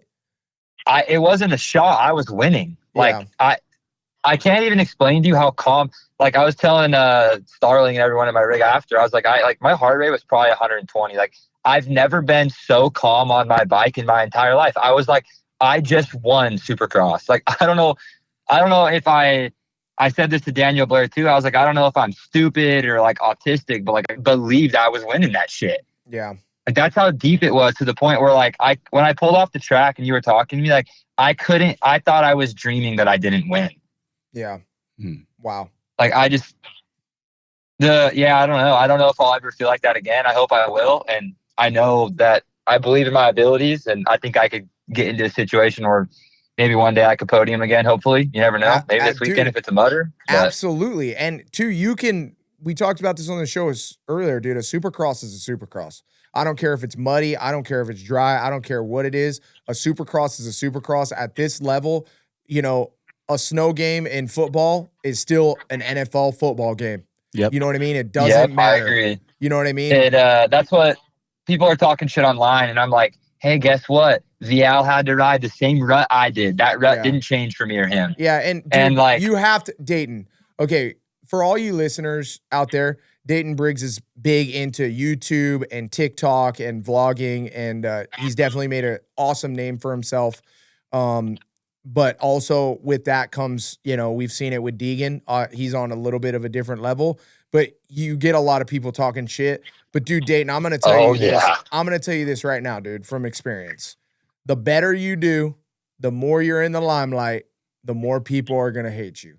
So That's the goal. Yeah, I mean, it's not the goal, obviously, but with what you're doing right, unfortunately, comes people that just don't like you for no reason other than you are doing good. So don't worry about that shit, bro. Supercross is a Supercross. It motivates me. Like I like seeing the hate, and I would say this weekend, like, I mean, what are you gonna say? You can't hate, and like you can hate, obviously, but the people who know motocross are not gonna hate me. I just did something that hasn't been done, and I mean, like, I don't know. I was sitting down thinking about it. I was like, when's the last time a rookie has led laps at their debut race? Like, it hasn't happened. Yeah. A privateer hasn't even led laps this whole year. Like, I don't count Club MX as a privateer team. No, I don't really either. Yeah. Yeah. You know what I mean? Like, that's not a privateer. I mean, maybe I'm not even considered a full privateer, but debut race, leading laps, like my name has laps led next to it. Like, people go their whole career and they've never led a lap. No, that's it's true. Facts, that's bro. true, especially in a main event. Yeah, that's facts. And guess what? It doesn't say mud race next to that. No, it doesn't. Hey, it doesn't. And to all of us that have raced before, know that no matter if it's dry or it's wet, the conditions, it's still a race at the end of the day. It's still a race, and it's a race for the best in the world. All those guys are still lining up. They're all trying to do it. You know, it is what it is. This is elite level. There's nobody better lining up at Supercross on a dirt bike. That's the best you're gonna get. Yep. And if they can't, if the best you're gonna get can't beat you, well, guess they can't beat you. You know, next weekend's another weekend, but still. A lot of people are forgetting too. I'm from California. I haven't ridden mud in probably my whole life. Like, I've ridden one mud track. Yeah. I haven't seen water on a track in months. Like, that's funny. You know what I mean? I've been riding, like, before we left for that race, it was 90 degrees here, riding Fox Supercross, which is a sand track. Yeah. Like, so it was just crazy to me that, like, I went out there, every time I was on the track, I was so comfortable and, like, so ready to do good. Yeah. And I've been soaking it in. Today's the day where I was sitting at home looking at my dad, just thinking, like, holy crap, I just did that. Like, that was some G shit. Like, I can't believe I did that. And then, you know, I'm capitalized on it with all the marketing. I've done like 2 million views in the past day on TikTok. Like, it's crazy. And then I made that I made that shirt for Ricky Carmichael. Did you guys see that? Yes, I did see that. That's awesome. I missed it. I haven't seen it yet. I haven't seen it. I've sold 50 shirts tonight. Let's go, Let's go, baby. You know what that is? That's gas money. That's get me to the race next weekend, baby. Ricky commented on it too. Oh, yeah, I awesome. saw that. I'm going to have to check it out. That's amazing. I'm going to have to check it out on TikTok. My whole goal with this was to, like, I've always had moto fans that liked me, but I've never had the moto industry. Yeah. So this was what I needed. I want people to take me as a racer, you know, like, everyone's like, TikTok kid. I'm like, that's cool. But, you know, every day of my whole life, all these injuries, like, that wasn't to be a TikTok kid. And I need to prove that to everyone and myself. Like, I need that. Yeah. You're on the right track, dude. I mean, yeah, now I got work to do, but we'll get there. Yeah. I'm one of the biggest things.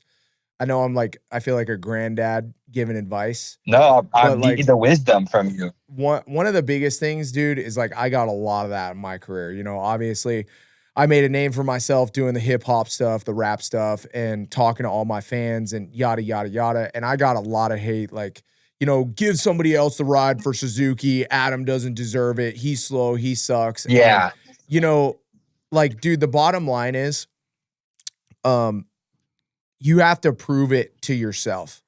Don't worry about the moto industry. Don't worry about anybody else. Because the more I focused on my career, on just being the best that I could be, the better and better and better I got. Because everything else will come along with that. Dude, just whatever you're doing, keep doing your thing. Just because you got this voice, that's good advice. Just because you got this voice on TikTok, on YouTube, that shit, let the haters talk, bro. It doesn't matter. Just keep being the best you can be, turning up at these mud races, qualifying P2, getting third in the heat, almost winning the main event. Keep doing that, bro. We appreciate you. Thank you for being on the show. We want to give you a chance to thank anybody. Thank anybody that you want to thank right now. Is there anybody comes to mind that you want to give a shout out to? Yeah, for sure. My trainer, Jay Whipple. I mean, that dude has believed in me when I was like so in the dumps. It wasn't even funny. Like, honestly, he's obviously my parents too. And Billy from Steel Core, man, that dude, when I couldn't even pay to ride, he was the one supporting me, like paying for me to go to Loretta's. So, like, I've had the people in my corner that I will never be able to thank, and they are still here for me to this day. Yeah. They were crying when I was leading that race. Like, I felt like I won for my people. Like, that's like Tyler, my mechanic. He's my brother-in-law. And like, he was crying while I was leading. Like, that is so much more important than all this to me. Yeah. Like, I just made everyone in my circle proud. And I'm going to like take that to my grave. I am so proud of myself for that, honestly. That's awesome. And then obviously the whole MRP SPR Husky team, like, they believed in me when no one should have. And that's such a beautiful thing. And I'm going to give them good results for the rest of this year. And if I get a contract next year, I'll be there ready to race for them next year. So I'm ready to put it down. I'm training harder than I ever have. I know it looks like I only post online, but I work out a lot. I'm on a strict program, and I'm ready to be a pro racer now. I got the fever. Hell yeah, bro. Well, Dayton, thank you for being on the show. Track Talkers, keep up the great work, bro. We will be looking for you. We're happy to have you on the show anytime. Thanks for being on, and we'll see you this weekend in Philly. Yeah, thank you. I appreciate both you guys. Can't wait to see you this weekend. I need a good pep talk. Let's go, baby. Love it. Later. All right, I'll see you guys out there. Later. Later. Peace. Bruh. Dayton Briggs. Talk about like a complete opposite of Gage Linville, huh? Like, my boy is flooding with confidence. like, bro, Gage Linville, the only thing he's eaten his whole life is humble pie. You know what I mean? Uh-huh. And then Dayton Briggs, he ain't never even known the recipe of humble. But dude, that's the thing, dude. Everybody does it different. And whether you want to keep that confidence close to your chest and keep it to yourself, or you have to aerate and glow confidence, yes, you have to have it to be a good Supercross racer. Yes, and then you gotta also know the recipe that works for you. You know what I'm saying? Because whenever I was overconfident, I would just send myself into no man's land. You know what I'm saying? Yep. Absolutely. So each rider has to figure out the recipe that works for them, and then know that that recipe is working for them, and be true to that program or to that recipe of whatever they need to perform at their best. Absolutely. Well, that segment, that caller was brought to you by Dirt Tricks. But you know what we're going to do? What? We're going to move on to the Stan Benson Racing segment. We're going to double down this week because Stan Benson Racing qualified P2. Ooh, and was third leading in the heat and leading the main event. Oh my God. Those bikes are so fast, bro. They've been getting whole shots. Bro. Those guys, like, the whole Stan Benson team. Yeah, like, how insane is it, too, that Dayton doesn't even... What's up, Anton? We got Anton, our SMX insider, on the show. But, dude, how gnarly is it that Dayton doesn't even practice starts? No, he's like, dude, I don't practice starts. That's how I've done it. And I just know I'm going to get a whole shot. Yeah, bro. Bro, if I had an ounce of that... Like, yeah, I know. What? I have to do something, like, I had to ride so much to feel confident on my dirt bike. It was insane. Some kids got it like that, bro. I know. All right, well, welcome. He's like the John Daly of Supercross. 1,000%, bro. Can we stamp that? Oh my gosh, bro. Anton, we just had Gage Linville and then Dayton Briggs. You want to talk about two polar opposite people, bro? Those are the two right wow. There. I bet. Like, bro, Dayton Briggs was like the most outlandish, confident dude we have ever heard. And he backed it up, though. He did. He backed it up. He was like, dude, I'm going to get a whole shot. I'm going to lead laps. Yeah, that's what he said. And he did it. Yeah. SMX Pro debut, bro. What do you want? Yeah. And then Gage Linville. Didn't even know he was in third. Didn't even know, dude. He was just riding, trying to get top 10. Yeah, he felt good, dude. Yeah, felt good. Make it worth it. So when the bike, we got to rebuild the bike. At least we got a top 10. Yeah. Almost pulled off. How many times he said? Yeah. Almost pulled off a couple times. Bro, he said he almost pulled off after he crashed on the start.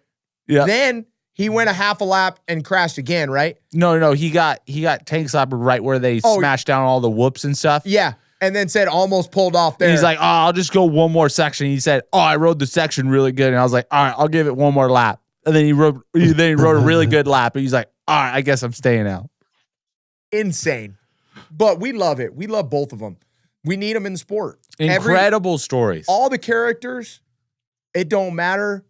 Skinny, chubby, short, tall. We need them all. Wow, that rhymed. That's a bar. That's a bar, dude. Bar. Okay, well, our SMX insider's on the line, Michael Antonovich. We got to break it down the weekend. There's so much stuff to talk about. But the first thing I want to get into that we talked about over the phone earlier, Cooper Webb said his bike let go after the finish line. There's like a puff. There was like a puff of smoke. That Anton, this is all Anton information. Mm-hmm. Then on top of that, Chase Sexton last lap, bike gurgling, not sounding right. Mm-hmm. And Chase Sexton obviously gives up an immense amount of time. I mean, bro, there's crazy. Hold on. Yeah, no, we Hold know. on. We got to talk about the lap time of Cooper Webb. Because what did he drop? Like 33 seconds? Lit Pro posted this today. Okay. And said Webb's final lap was 4. So I'm guessing was Webb's final lap, obviously. 4 seconds faster than Aaron Plessinger, 20 seconds faster than Barsha, 52 seconds faster than Roxon. Obviously, he stalled it. 61 seconds faster than Chase Sexton. Bro. That's insane. Okay, Anton, let's just start it out, bro. Okay. Walk us through the whole Cooper Webb situation that you obviously witnessed. All right. So as the main event's unfolding and, all eyes are on Aaron, and rightly so, because he did exactly what he needed to do. He got right to the lead with some good moves in the first rhythm lane and just checked out, put the gap on everybody that he needed to. That had all of the attention of anybody. And as Chase and Cooper both ebbed and flowed through everything, and I think, issues with live timing, as we knew Malcolm had a problem earlier.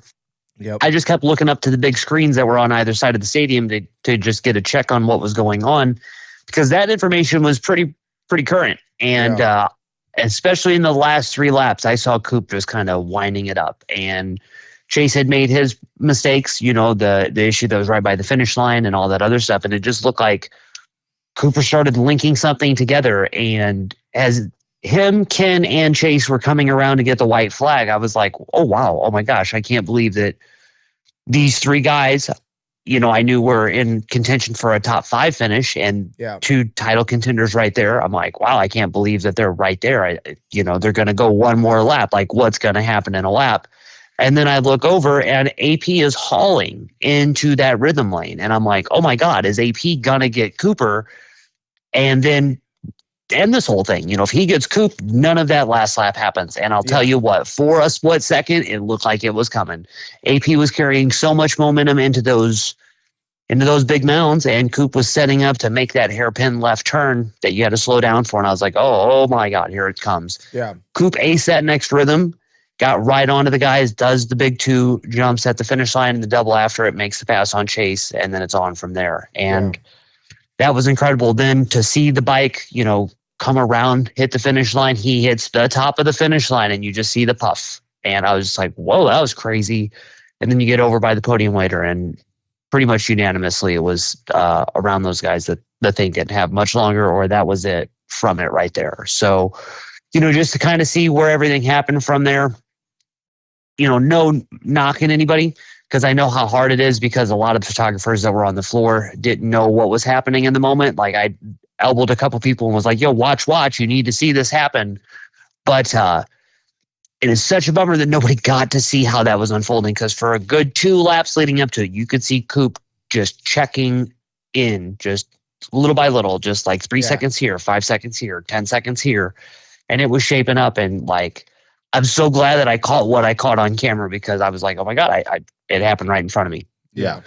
Did not see the jump on the red cross flag, though, which was on the other side of the track, which is a very crucial point, because Ken by the podium was very determined that they were going to file a complaint with the AMA, and the AMA, heard them out and everything, but decided not to do anything against Cooper. So his 3rd place stands, and Kenny gets the position that he gets. But it was a pretty wild 15 minutes from Coop mounting that charge until it was decided like the penalty is not going to go through. Yeah, I mean, I watched the whole thing with Coop. I watched it like start to finish. For some reason, my eyes were locked on him at that exact moment. Mm-hmm. So I seen it from the corner all the way through the red, through the jump, and the whole 9 yards. As soon as I seen it, I was like, something's going to happen. Whether it's going to go his way or not, I knew something was going to happen. So did the lights come on when he was going up the lip? It was right. It was about 5 feet before the lip, but you could tell it was at a point where he was already committed. He was already committed. But it was like that. It was, it was like one of those ones where it's like a buzzer beater. Like, it might have been touching his fingers. It might not have been. It was like right at the moment where like he could have pulled out. So close. Yeah. Like, he could have pulled out, but would he been able to roll it? Mm-hmm. He was already on the gas. He was making the motion before. Well, that's why the red that's cross. Why AMA probably didn't make that call, because it wasn't definitive. Well, I heard that it was because he was committed to the jump. That was the reasoning behind like the call. Yeah. Was the commitment to the jump. Cooper Webb was already committed to the jump in the video, which, I don't want to be the AMA guys in that situation. You know, that's a hard situation, because it's like, at what point do you draw the line? The law is the law. Mm-hmm. Like, you jumped on a red cross. We don't care if you're committed. We don't care if you're not committed. Where's the line in the sand? But obviously there is a gray area with that, because you're moving on a dirt bike.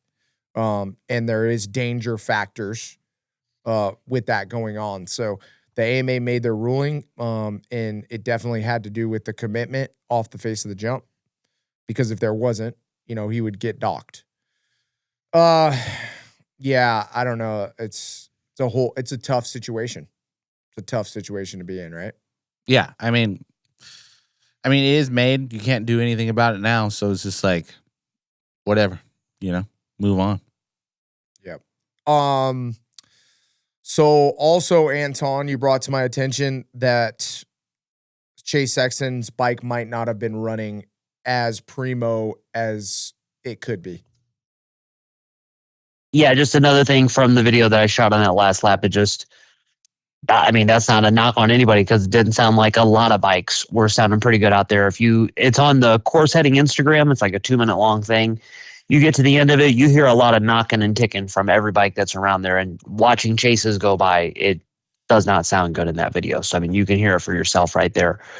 Chase pretty much peeled out right away after the race was over. They didn't really have him hanging out for any interviews or anything like that, which was no big surprise. All the KTM attention was on Chase, so they were good to go to let him back. But, one thing that I do got to say, that just, through everything this weekend, as we've heard, so much stuff about how next week's going to be, I'm very curious to see what teams do to prepare for this stuff. I know in this past week, being in the pits for a mud race in between everything, it's a scramble, to get everything cleaned off, to get everything ready to go, to get back to the next thing. But knowing now that you might have a couple rain races coming up, and you saw how everything went, and data is so important, and everybody knows, like, how hot was your bike running? What RPM was he at this point in time? Because it was an open air stadium. Yeah. There's so much information that all of those teams are logging from this past weekend. They could really come up with something great for the next one. I mean, shit, I would not be surprised if there was some kind of GNCC package that's mounted onto a KTM or a Husky or a Gas or a Yamaha for that matter. Yeah. Just to know we got to get it to the next thing because we learned all of this from last week. If Philly is going to be worse. But, for you guys, I would want to hear this as two racers. What is it about those mud races? Obviously, like, you abuse the clutch and you this and you that. But in those 6 minutes, a 6-minute heat race, a 10-minute main event, a 5-minute LCQ, how frantic is it for you guys in the moment, just trying to get around and knowing like, oh yeah, we just power washed all the mud off from my heat race a minute ago. Nothing's clean, nothing's ready. The oil's still just boiling in there. Like, nothing's fixed. You got to go then just abuse the bike right away, right after it again. Yeah.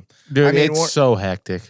Yeah, it's weird though. Like, it's hectic till you get to the line. Like, everything is insane until you get to the line. It's like constant work. As soon as you get off the track. Well, and it depends if you're heat 2 or not. Yeah, no matter what, you don't have enough time between a heat race and a main event, or a heat race and an LCQ, or LCQ and a main event, to get the bike like you want it. So you're doing everything you can with every second you have to get the bike ready for us as riders as good as it can be. And one of the big things is just the grips need to be dry. We need to have clean gloves, clean goggles. As far as the bike goes, you're trying to get it as cool as possible. You're trying to get the mud out of the radiators so the thing will breathe. And then you're trying to get as much mud off as you possibly can, right? Yeah. And that's all you can do, because you're not going to get it perfect. No, but you're trying to, I would say to sum it up, you're trying to get that thing as light as you can. You're trying to blow around the engine and get that mud away from the engine so it has somewhat to cool. Obviously, it's not the best job, especially if you're going, heat 2 to LCQ. Yeah. Like, that's a tight turnaround. Yeah. Especially to be power washy and then try and dry it off. And then, you got to change your air filter at least. Yeah. And then be going down the LCQ. And then if you make it from out of the LCQ to the main event, you even got a really small amount of time to get your bike ready and to get yourself ready. So, yeah. Like, I definitely don't envy the turnaround time from the LCQ to the main event, but it's tough. I feel like those races, like, you never have enough time. And then also, like, at the end of the night, everything is absolutely destroyed. Yeah, multiple new boobs, bike, you just need multiple helmets, all gear, just like throw it in a trash bag and just throw it away. Bro, I had somebody come up to me and they're like, how do you guys wash the gear after?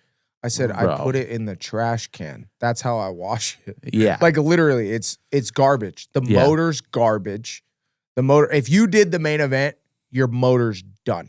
You cannot, like, you could go to Philly, your bike's blown up. 100%. If you don't fix it for the next mud race, your bike is grenading on the track. Mm-hmm. And you don't want to go to a regular one, because then you're risking your life on quads and triples. Yes. So no matter what, every single person that runs the main event for both 250 and 450 need a new engine for next weekend. No matter what. No matter what. It got too hot, too much. Like, even if the main event's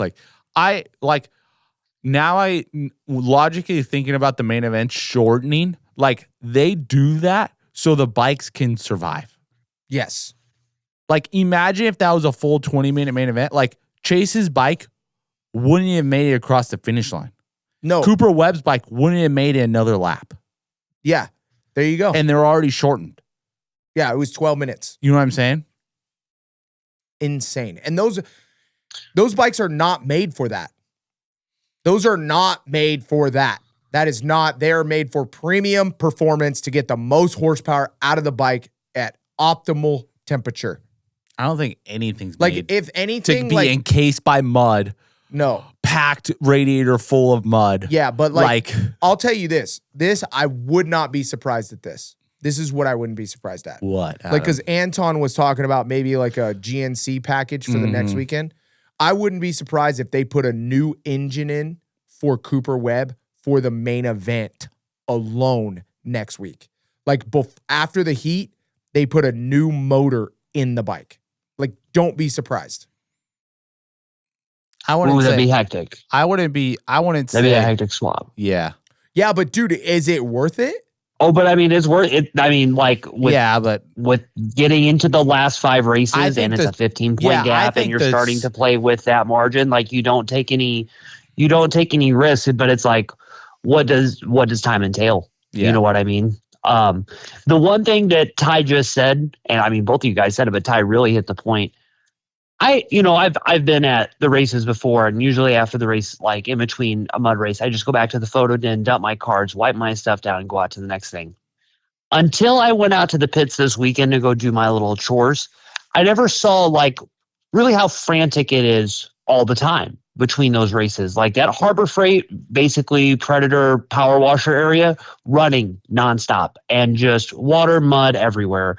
It's chaos to try to get your spot into it. So, just jockeying for position in that takes time for a mechanic and then getting it across there. But then you get to the pit and it's still dumping rain. And even though you have the canopy up, it's still wet. Dude, it's still leaking in on that awning, or although those partitions are up, it's soaking wet in there. If you drop a rag, dude, your rag's fucked. Like, no matter what you do, it's just a mess and it's a hassle, and it takes like all of your attention and all of your time. It is such like a mentally demanding thing. And then for you guys as the riders to have to go through that and then jump on the track and then lap after lap, section after section, dude, foot by foot, the track is changing because you hit a mud rut and then it'll just collapse into itself. Yep. And this is insider information that you will never know unless you are experienced and have been at Supercross. Let's just talk about the power washing station. Okay. There's 30 power washers that all these guys bring, right? But the big thing that we're all fighting is there's only a couple water sources, because Feld knocks off like an area where they got gates where everybody's in the same thing, right? So there's only like minimal water. So there's like 100 splitters where everybody's got their own power washer. But by the time you do that, the pressure's so low that the power washer's barely pissing out. So everybody's trying to power wash their bike, and you don't even have full pressure because your power washer's barely pissing out. So then your mechanic's freaking out because they can't even clean the bike because the power washer's barely coming out at all. Do the factory guys still have their like private setup? No. Cowie does. Oh, okay. No, Cowie does. Cowie has a full-blown rig with like a giant clear, like 20-something gallon water container on it with 2 power washers, and it's marked off like 4 factory Cowie only. Yes. Okay, that's the other thing. Taylor Muto put it out on his Instagram story. And they yesterday. didn't even have bikes except for the 250. Yeah, no, they had amateur kids. They had all 3 amateur kids. Yes. So they did have 3 amateur kids. Yeah. But then like, okay, just kind of in the chaos of everything, and like, man, I'm going to pick up this one because I don't really know if it runs back to mine. You're grabbing whoever's power washer down there. You're throwing your bike on whatever stands there. You think you really want to bury yourself into the middle pit and you be sprayed by 5 other mechanics spraying their power washer at the same time? Last year at San Francisco, when they had them doing it in the pitching practice like dugout area out in the outfield, that was pandemonium. I had never ever in my life seen anything like that. And like, dude, we were up to our shins in water, and I peeked around just to see it. It was nuts, and then it was just like that this weekend in the parking lot at Gillette Stadium. And that's what they got to do. I mean, it's just it is what it is. Like, I like mud races. You know what I mean? I know so many people are like, oh my God, this was terrible. Bro, you need a mud race. You need to see who can really ride. Because one thing I wanted to ask you boys, and like, again, not a knock at anybody, but it's just the realization of some stuff. It is great to see some of the independent guys get the results that they got this weekend. But one thing that I think it really shows is that there are privateer dudes that only ride Supercross, and there are privateer guys that ride Supercross and motocross. And you can see who has Supercross skills, and you can see who has all-around bike skills on a night like Saturday. Yeah. Yes. 100%. And not only that, but you can see how gritty the privateers are. Yes. Like, dude, we're talking to Gage Linville and Dayton Briggs. These dudes and Colin Park. And Colin Park. These dudes are coming up from nothing, bro. These are not spoiled kids that have had factory bikes. And that's not a knock on those guys because those guys earned that spot. Yes. But these kids have been through hell and back like we did. You know what I mean? And we were on the upper echelon of it. You know, our parents owned a business. Yeah. You know, we worked at their business, a fence company, but they still owned a business. But like, dude, when you go to those mud races, you see that those guys will do anything to get the job done. Yes. They don't know what a bad day is. You don't know what a bad day is like that. They go out there and they go, hell nah, son. We are going to make this shit happen because playing in the mud ain't shit. And we're not packing it up, and we're going to do every single lap, and we're going to race to the checkered flag. Yeah. The only option of packing it up is to save your bike for the next week. It ain't even a question about if we like the mud or don't like the mud. Yeah. Rodville is a perfect example of that because you know that dude has been slugging it out at Budds Creek in like February when it's pissing down rain and that sand and that clay is like the only thing holding up. And then to see him do it on Mason Kerr's bike, because you know Mason's been doing the same thing on that black, just shitty, crazy mud out in Iowa. Yeah. You know, when it's February and your fingers are frozen solid. You know, like that's I agree. That's the kind of stuff. And I like seeing that. And it's cool because we need that kind of variable to show these guys like, hey man, there's a reason for you to stick around. You don't think that that's going to light the fire under those guys of like, oh, I can do it a little bit more. I could this, I could that. Not only that, but dude, think about the eyeballs that those guys are going to get in sponsorship and the hope that it gives to other people to give them money and be like, dude, they can do it. If we help them out and they, you know, they get some more help and they can do this and they can do that, we can get these kids to the top. That's the hope, bro, that you need to break through. Right? 100%. Yes. All right. You know, I'm glad you guys had Gage on the show. And I'm sure he didn't really talk a lot about like what the last maybe 4 years have looked like for Gage. But, you know, I'm sure the people that are listening to this have followed they follow amateur moto. Gage was a little hot commodity a couple years ago. Dude, you know, you were really watching like he had his stuff together. Like he was the only person I know that always had the pit posse like cowboy skull on his stuff. I just remember that from him forever. And then he got picked up by your Reeves team and went down to Australia and tried to do some Aussie Supercross stuff. Yeah. And it didn't really work out. And then he tried to do a couple other things. And you could tell that he was really trying, like really, really trying, but young kid on a like low budget program, just putting the pieces together with his family and stuff like that. And then even in the last little bit for him to get on the Dirt Bike Depot team the way he did last year, you know, they were just carrying his bike from one race to a next because it was a far away one. And you see what it turned into for that now. And like, that's great. And you see the people that Gage is surrounded by, you know, he used to be trained by Ezra Lusk and now he's with Mike Brown. Like, does it get any better than that? You know, I'm sure I know Gage did not grow up in the Ezra Lusk, Mike Brown heyday because he's a child. Yeah. But like, who better would you want to get advice from? Yes. Than 100%. two gritty Southern legends because he's a Georgia kid. Like, yeah. How does it get any better for him? And I really hope that, you know, just like all the stuff that I know he said in your interview and he said in the press conference, I was so close to stopping so many times. Do you think that was the only time he's thought about stopping was just in that race? Do you think in the last 2 years he's probably been like, I should probably quit. I should probably stop. I should probably get on with a real life. What is racing really going to get for me? I could probably go a little bit longer. Hey, I'll go this week. Just like he said in your interview, I'll go this section. And then that turned into, well, this section went really good, so I'll go another lap. And he went from down in the first turn to a podium finish. What if that's that kid's life? What if it's like, I had a really good day that turned into a really good week, so I'm just going to stick it out for another year. And now he has a podium. Like, that's it kind of, dude, it honestly kind of seems like it's gone. It's gone that way. Like it's happening right now. It has happened. He just needs to keep the ball rolling. We're in the middle of it right now. Pretty crazy. Pretty cool. Yes. All right. we got a lot to talk about. Man, there's a lot of subjects. This show is running long, but there's some important stuff. We got to get into it right now. I want to set the stage a little bit. Section's brought to you by Acerbis, but you know, we got to talk about the broadcast. It's just, this has to be talked about. It's for the weekend. And this is what I want to say before we go in on the broadcast, because there is a lot to talk about. Okay? Yes. And there's a lot of negative to talk about as well. It was obviously a tough weekend for the broadcast. Yes.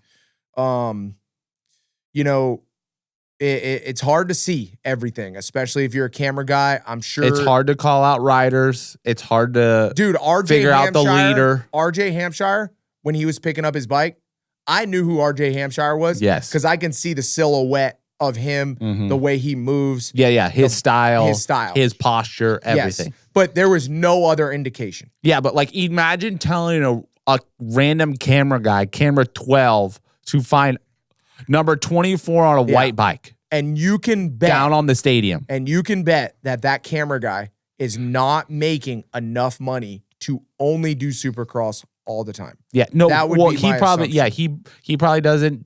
He might travel with Supercross. He might just be a stadium film guy.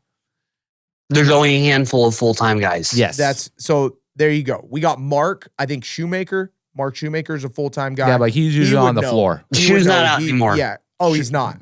Yeah. Okay, so there's Shoe got out. So like Trey Kennard's brother Aaron is one of the point guys on the floor. So Aaron really runs around, does a lot of any of the pre-race stuff that you see, like the Friday filler content that they have during the broadcast, a lot of post-race stuff. I mean, even a lot of stuff during the Saturday night feed. He's one of the main guys that's around the podium, holding one of the main cameras that catches all the action. But as far as I know, there may be less than 10 full-time filmers.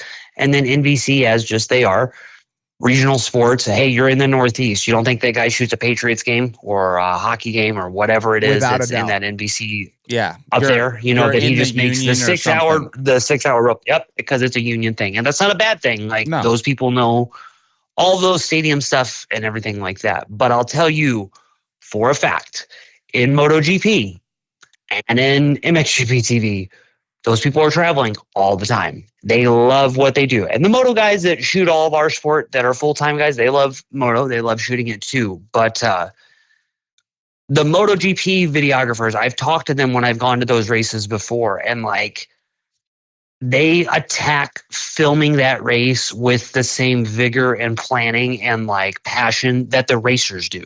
You know, like they set up, like I'm putting my camera here because I know when they come over this hump, it looks like this, this, and this. Yeah.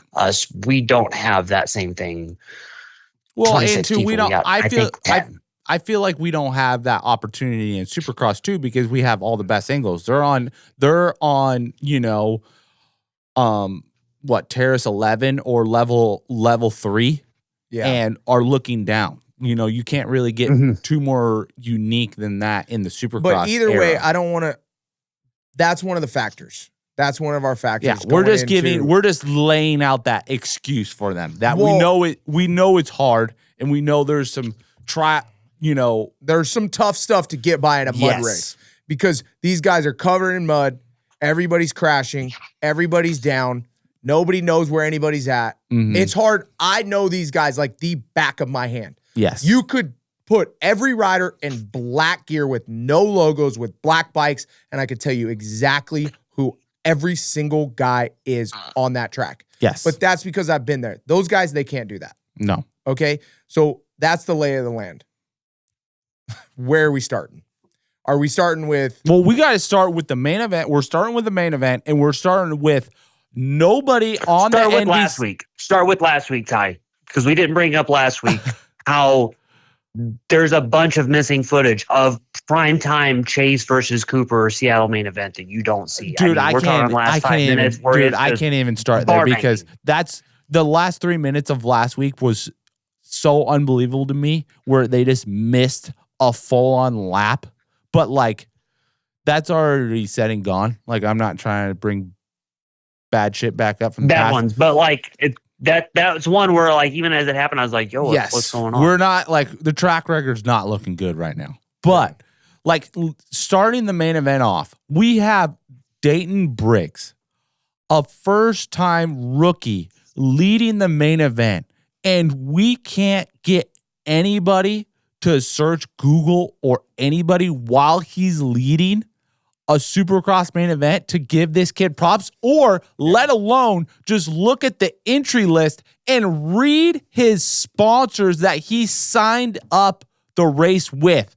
The best we got from Lee Diffie was Daxton Briggs riding a Dayton Briggs. Dayton Briggs riding a Husqvarna motorcycle. You know what I'm saying? Like, Yeah, it's we tough. call ourselves, And this is my thing. This is my rant, okay?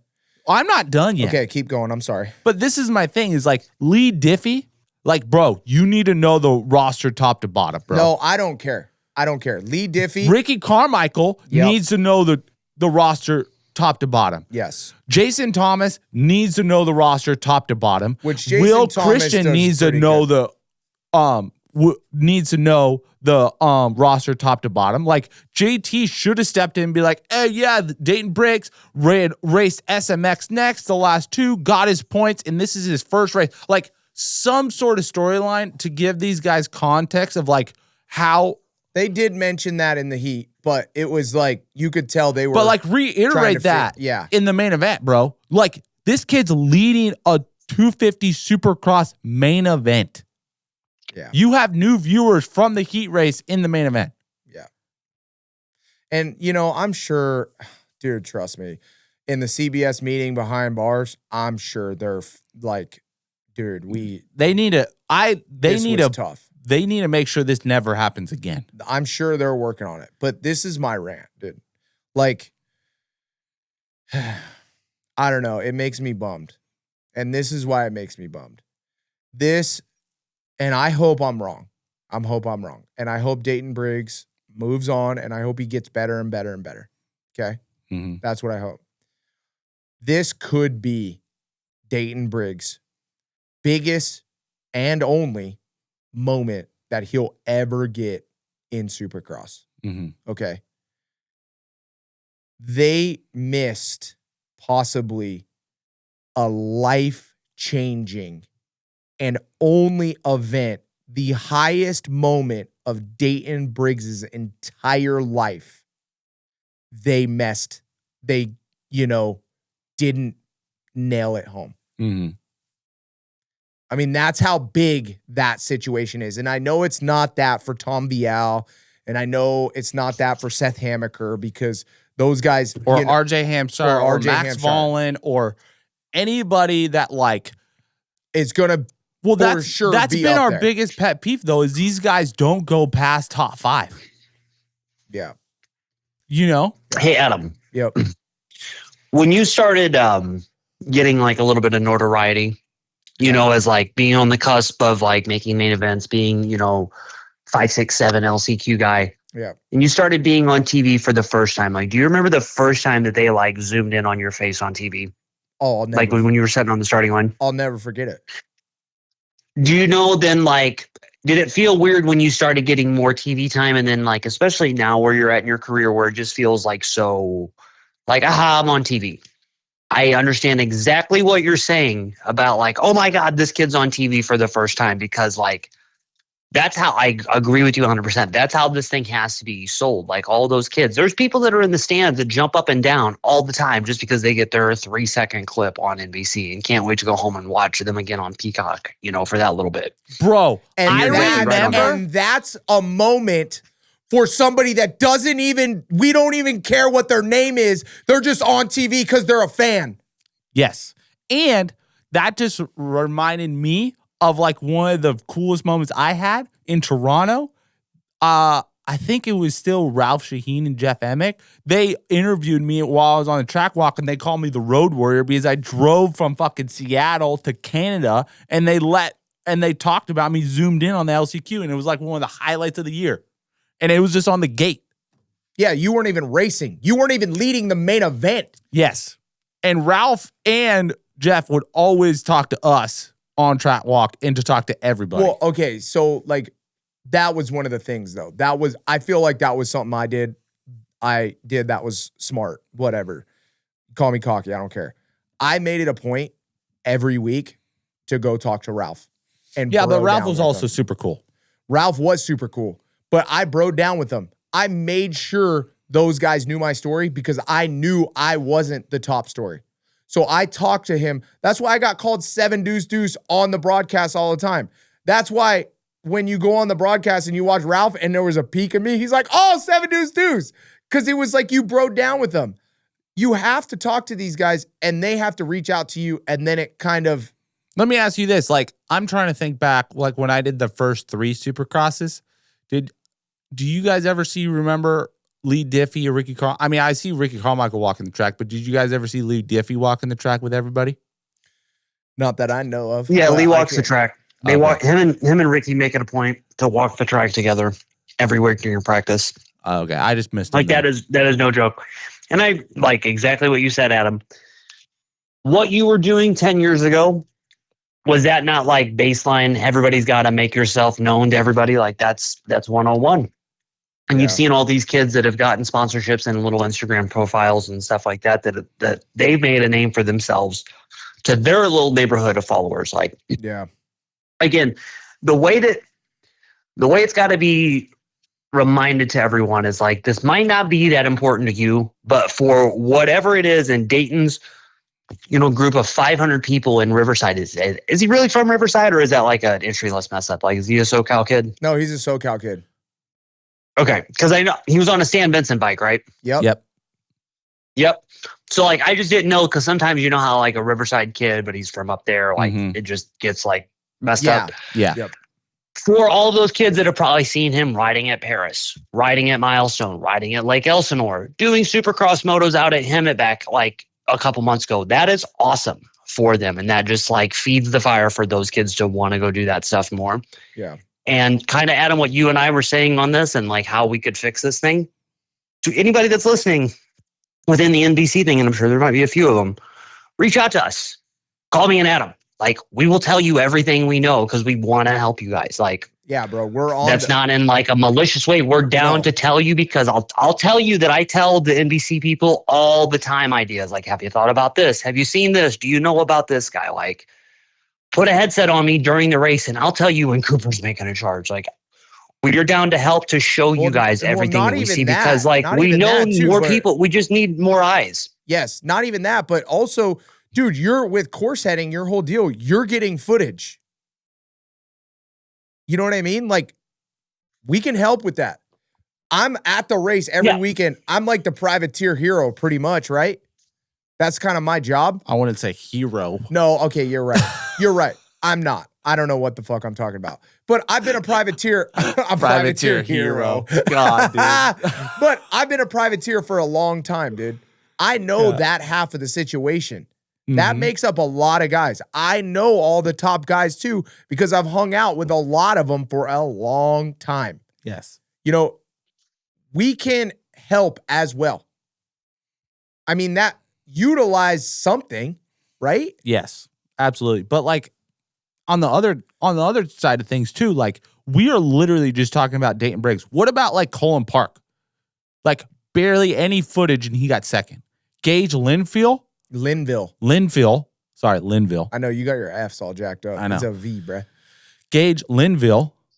Like, where was his last lap riding in the podium spot? Yeah. Did you see that on the broadcast? Because I didn't. No, but I will say this though. Like, I mean, I know this is just a millisecond, but the whole Tom Vial thing was a pretty big deal. I get it.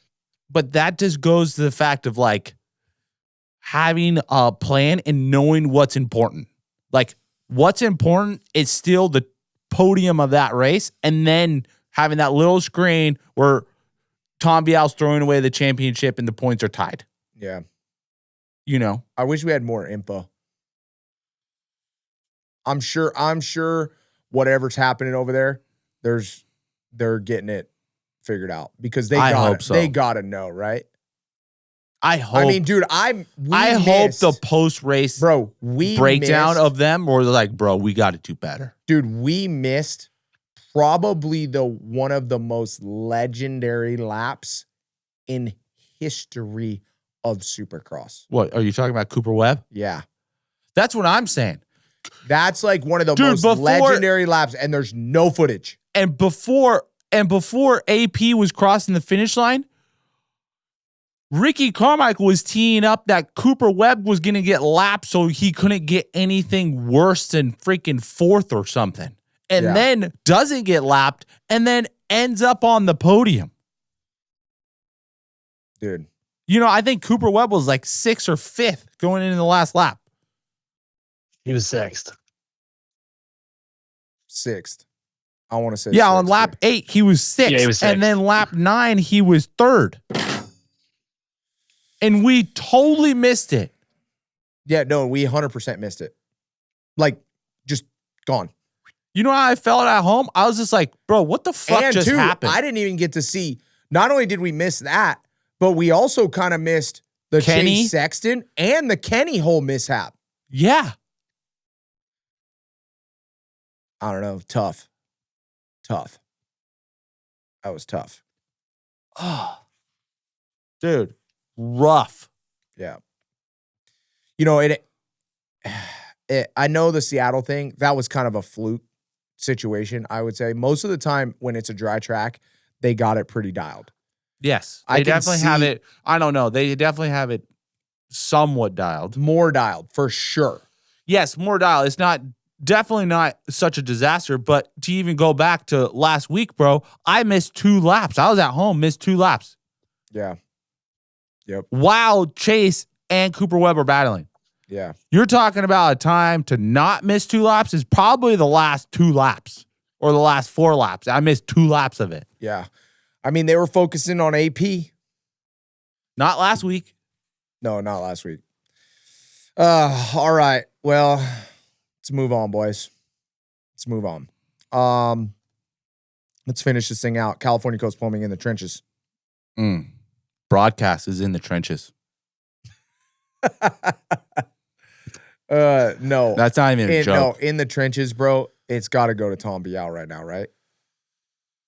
Yeah, that's yours. I mean, we got to talk about it a little bit, right?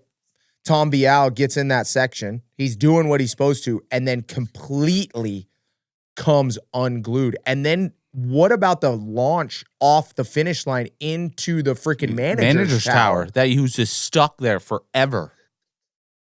I mean, How about go ahead. the race awareness of Ian Harrison not to touch the bike? Like, we're not going to get in trouble for this outside assistance. Ian didn't even go near it. Was that or was that like Ian Harris shit. disappointed as fuck? Like, bruh. A little bit of both, probably. Hey, one thing that does need to be said, I don't know if you guys brought it up earlier, was Chance's thing about going to that starting gate that, didn't get used until the LCQs. Mhm. Yeah. And I think that he had said that was something that Dan Truman pointed out. Yeah, it was. Man, that really goes to show you how important it is as a young guy that you need to have someone that's been to so many races. Because I don't think Dan's missed a Supercross or missed many Supercrosses since Reedy was in his heyday, even at way back, like we're talking 15 years ago. Yeah. And so Dan has definitely seen everything. Although he's not racing, he's been a mechanic, he's done this, he's done that. But he can just tell you the little tips and tricks of like, hey, that rut's not going to get blown out. Watch how they use the tractors. Watch how this goes. You need someone in your corner that has race awareness, not just telling you how to go fast or anything like that, but can watch an actual moto, watch an entire day, how it's going to break down, take notes from it and help you grow from it. You need somebody in your corner, not just like filming Instagram bangers. 100%. I mean, Dan Truman has that experience too. I mean, that's a good dude. Yeah. Man. Yeah, I mean, that was definitely cool. I think it was one of those ones too, though, like where Dan Truman did recommend that, but I also think it really came into play that Chance Hymas just at this point was swinging for the fence. Well, and You I know, mean, he it's didn't like- get the whole shot though either. Like Dayton Briggs got the whole shot. Yeah. Yeah, I mean, Chance rode a smart race and he won the race for sure. yeah, But- without a doubt. He got definitely a good start. But also, let's just say RJ Hampshire stays up, Seth Hammaker doesn't go down. Like, I don't think Chance Hymas doesn't get top 3. on the start. Or in the race. If those, I don't know, dude. Chance was riding solid. I'm just saying, a And- lot of things can happen quick. Yeah. I mean, you can't really take that from Chance. Chance rode really solid. I'm just saying, on the start, it could have went a different way. It definitely could have. If let's put it this way: if Hymas and Hammaker stayed up, I don't know where Chance would have ended up on the start. Yeah. But either way, it worked out. Yes, it did. It did. They swung for the fences. They had nothing to lose. Dan Truman made a good call. Chance Hymas believed in Dan Truman enough to go with that call and then made it happen. Yeah. Bottom line. All right, let's finish this thing out, boys. It's been one hell of a show. Xbrand, does the zebra keep his stripes? I don't even know if we need to talk about it. The zebra keeps his stripes or not. But like, is there anything else we haven't touched on tonight? Like, is there something we're missing?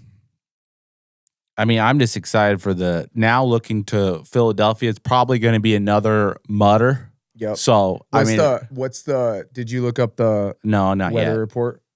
But but I'm so excited for the Juju and Hayden Deegan battle. And I hope those zebra keeps its stripes of just the heat and the drama throughout the rest of the season, because oh my God, I can't wait till this race. Dude. And I hope it's a full-on mutter, and I hope it flips the other way where Chase does really good and then Cooper Webb kind of gets like a mid-pack finish, so then the points tighten up again. Bro, Thursday, 65% chance of rain. Friday, 90% chance. Saturday, 80% chance. Sunday, 50% chance. Oh, it's raining. It only says... in inches. Yeah, it's actually gone down a little bit. It's only supposed to do a little more than a half an inch. On Saturday or on what? Saturday. But it was supposed to be more than a half an inch. It was supposed to be less than a half an inch at Foxborough. And then on Friday, it's 0.85 of an inch. So almost a full inch on Friday before the race. Then Yeah, but another quarter inch. When is it on going to start Thursday. raining? Thursday. Yeah, they're going to get the track done Wednesday night. Well, technically it started raining. I want to say it rained there either yesterday or today. Yeah, okay. And Philadelphia is a new race, right? We don't really know how this dirt is. Yeah. No, I mean, we don't. But Second year, real rocky. Like weather report, though, like looking at the precipitation, dude, 12 a.m. to midnight, it says rain. Like, it's not like it's going to start at 12. Yeah. No, Yeah. It's just raining all day. It's just more and less rain. Yeah, so it's going to be the same schedule as this last weekend. Yeah, so one Well, and practice. then remember it's a day race too, so you got to remember what time does that all. What all does that happen? That's what I'm saying. But it's going to be one practice. It's going to be shorter races. No, the practice I heard, I could be wrong, but I thought practice was on Friday. No, it's not. No, it's not. Practice is on Saturday morning, but track viewing or track walk was supposed to be on Friday. So there's that. That's going to be covered in plastic. Yeah, but I mean, dude, it's raining all day. Yeah. It's Foxborough 2.0. Maybe worse. Maybe worse.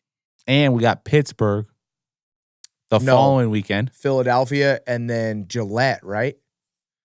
No, Jersey. Oh, Jersey. MetLife. Oh, yeah, MetLife, because we just were at Gillette. I'm sorry. Yeah. So MetLife, and then we go to Denver, right? I thought there was Pittsburgh in there somewhere. Yeah, Pittsburgh, it goes this weekend in Philly, and then we go to New York, Jersey, MetLife Stadium, and then it goes to Pittsburgh for that first ever race at that stadium. Yeah, April Denver, 26th, Pittsburgh. Yeah. East Rutherford next weekend, Pittsburgh, then Denver, Colorado, then Salt Lake City. Yeah, Ty's on it. Yes, I know. Already know this weekend for the track build, the Dirtworks guys are making some changes, like on what days the build is happening, and then it's going to be another mad dash to get it all done. So they were already, pretty much planning to make some adjustments. But the good thing that they have is everybody's close. It's only a 6-hour drive from stadium to stadium, so they'll be able to knock that out this week. Yeah, they're already building it. Dang. Well, I think that's it. Do you guys want to talk about anything else? What a show, dude. What a show. Bro, Cooper Webb is a savage. I mean, I don't know who you need to tell that to. I know, but just the way he looked in the beginning of the main event to Versus the way the last part. Yeah, to the way he finished. He just pulls it out, bro. Like, no matter what, it's a good day. Or he makes it to be a good enough day. Yes. No matter what. And then to see, like, what I like is because just to see the difference between, like, aggressive and, like, a rider riding with, like, intent to, like, kind of, like, ride the track. Yeah. And then a rider, like, submitting to the track and just trying to get through it. Like, those are the riders who got podiums, and then those are the riders who got, like, 15th. Yeah. You know? Yep. And it's super easy to do. And it doesn't matter what factory bike or what bike you're on. Like, if you're not riding the track with intent and being, like, trying to race the track, dude, you're done. Call it. Yeah. Speaking of calling it, I think we're calling the show. Yes. Until next week. Thank you, Anton. Till next week. Thank you, boys. We appreciate it. We appreciate everything. All the subscribers, all the non-subscribers that are viewing the show. Thank you guys so much. Thank you to all the fans. Please, please, please spread the word. Tell your mom, tell your wife, tell your girlfriend, tell your bro, tell all your friends, track talkers. Share it in your group chat. Yep, share it in the group chat. Thank you guys so much for listening. Make sure you guys like, subscribe. Look in for the race recap and those interviews, those post-race interviews that we got going on. Also, check out Course Heading if you get a chance. And, yeah, we appreciate you guys, and we'll see you next week after maybe another mutter. Later. Peace.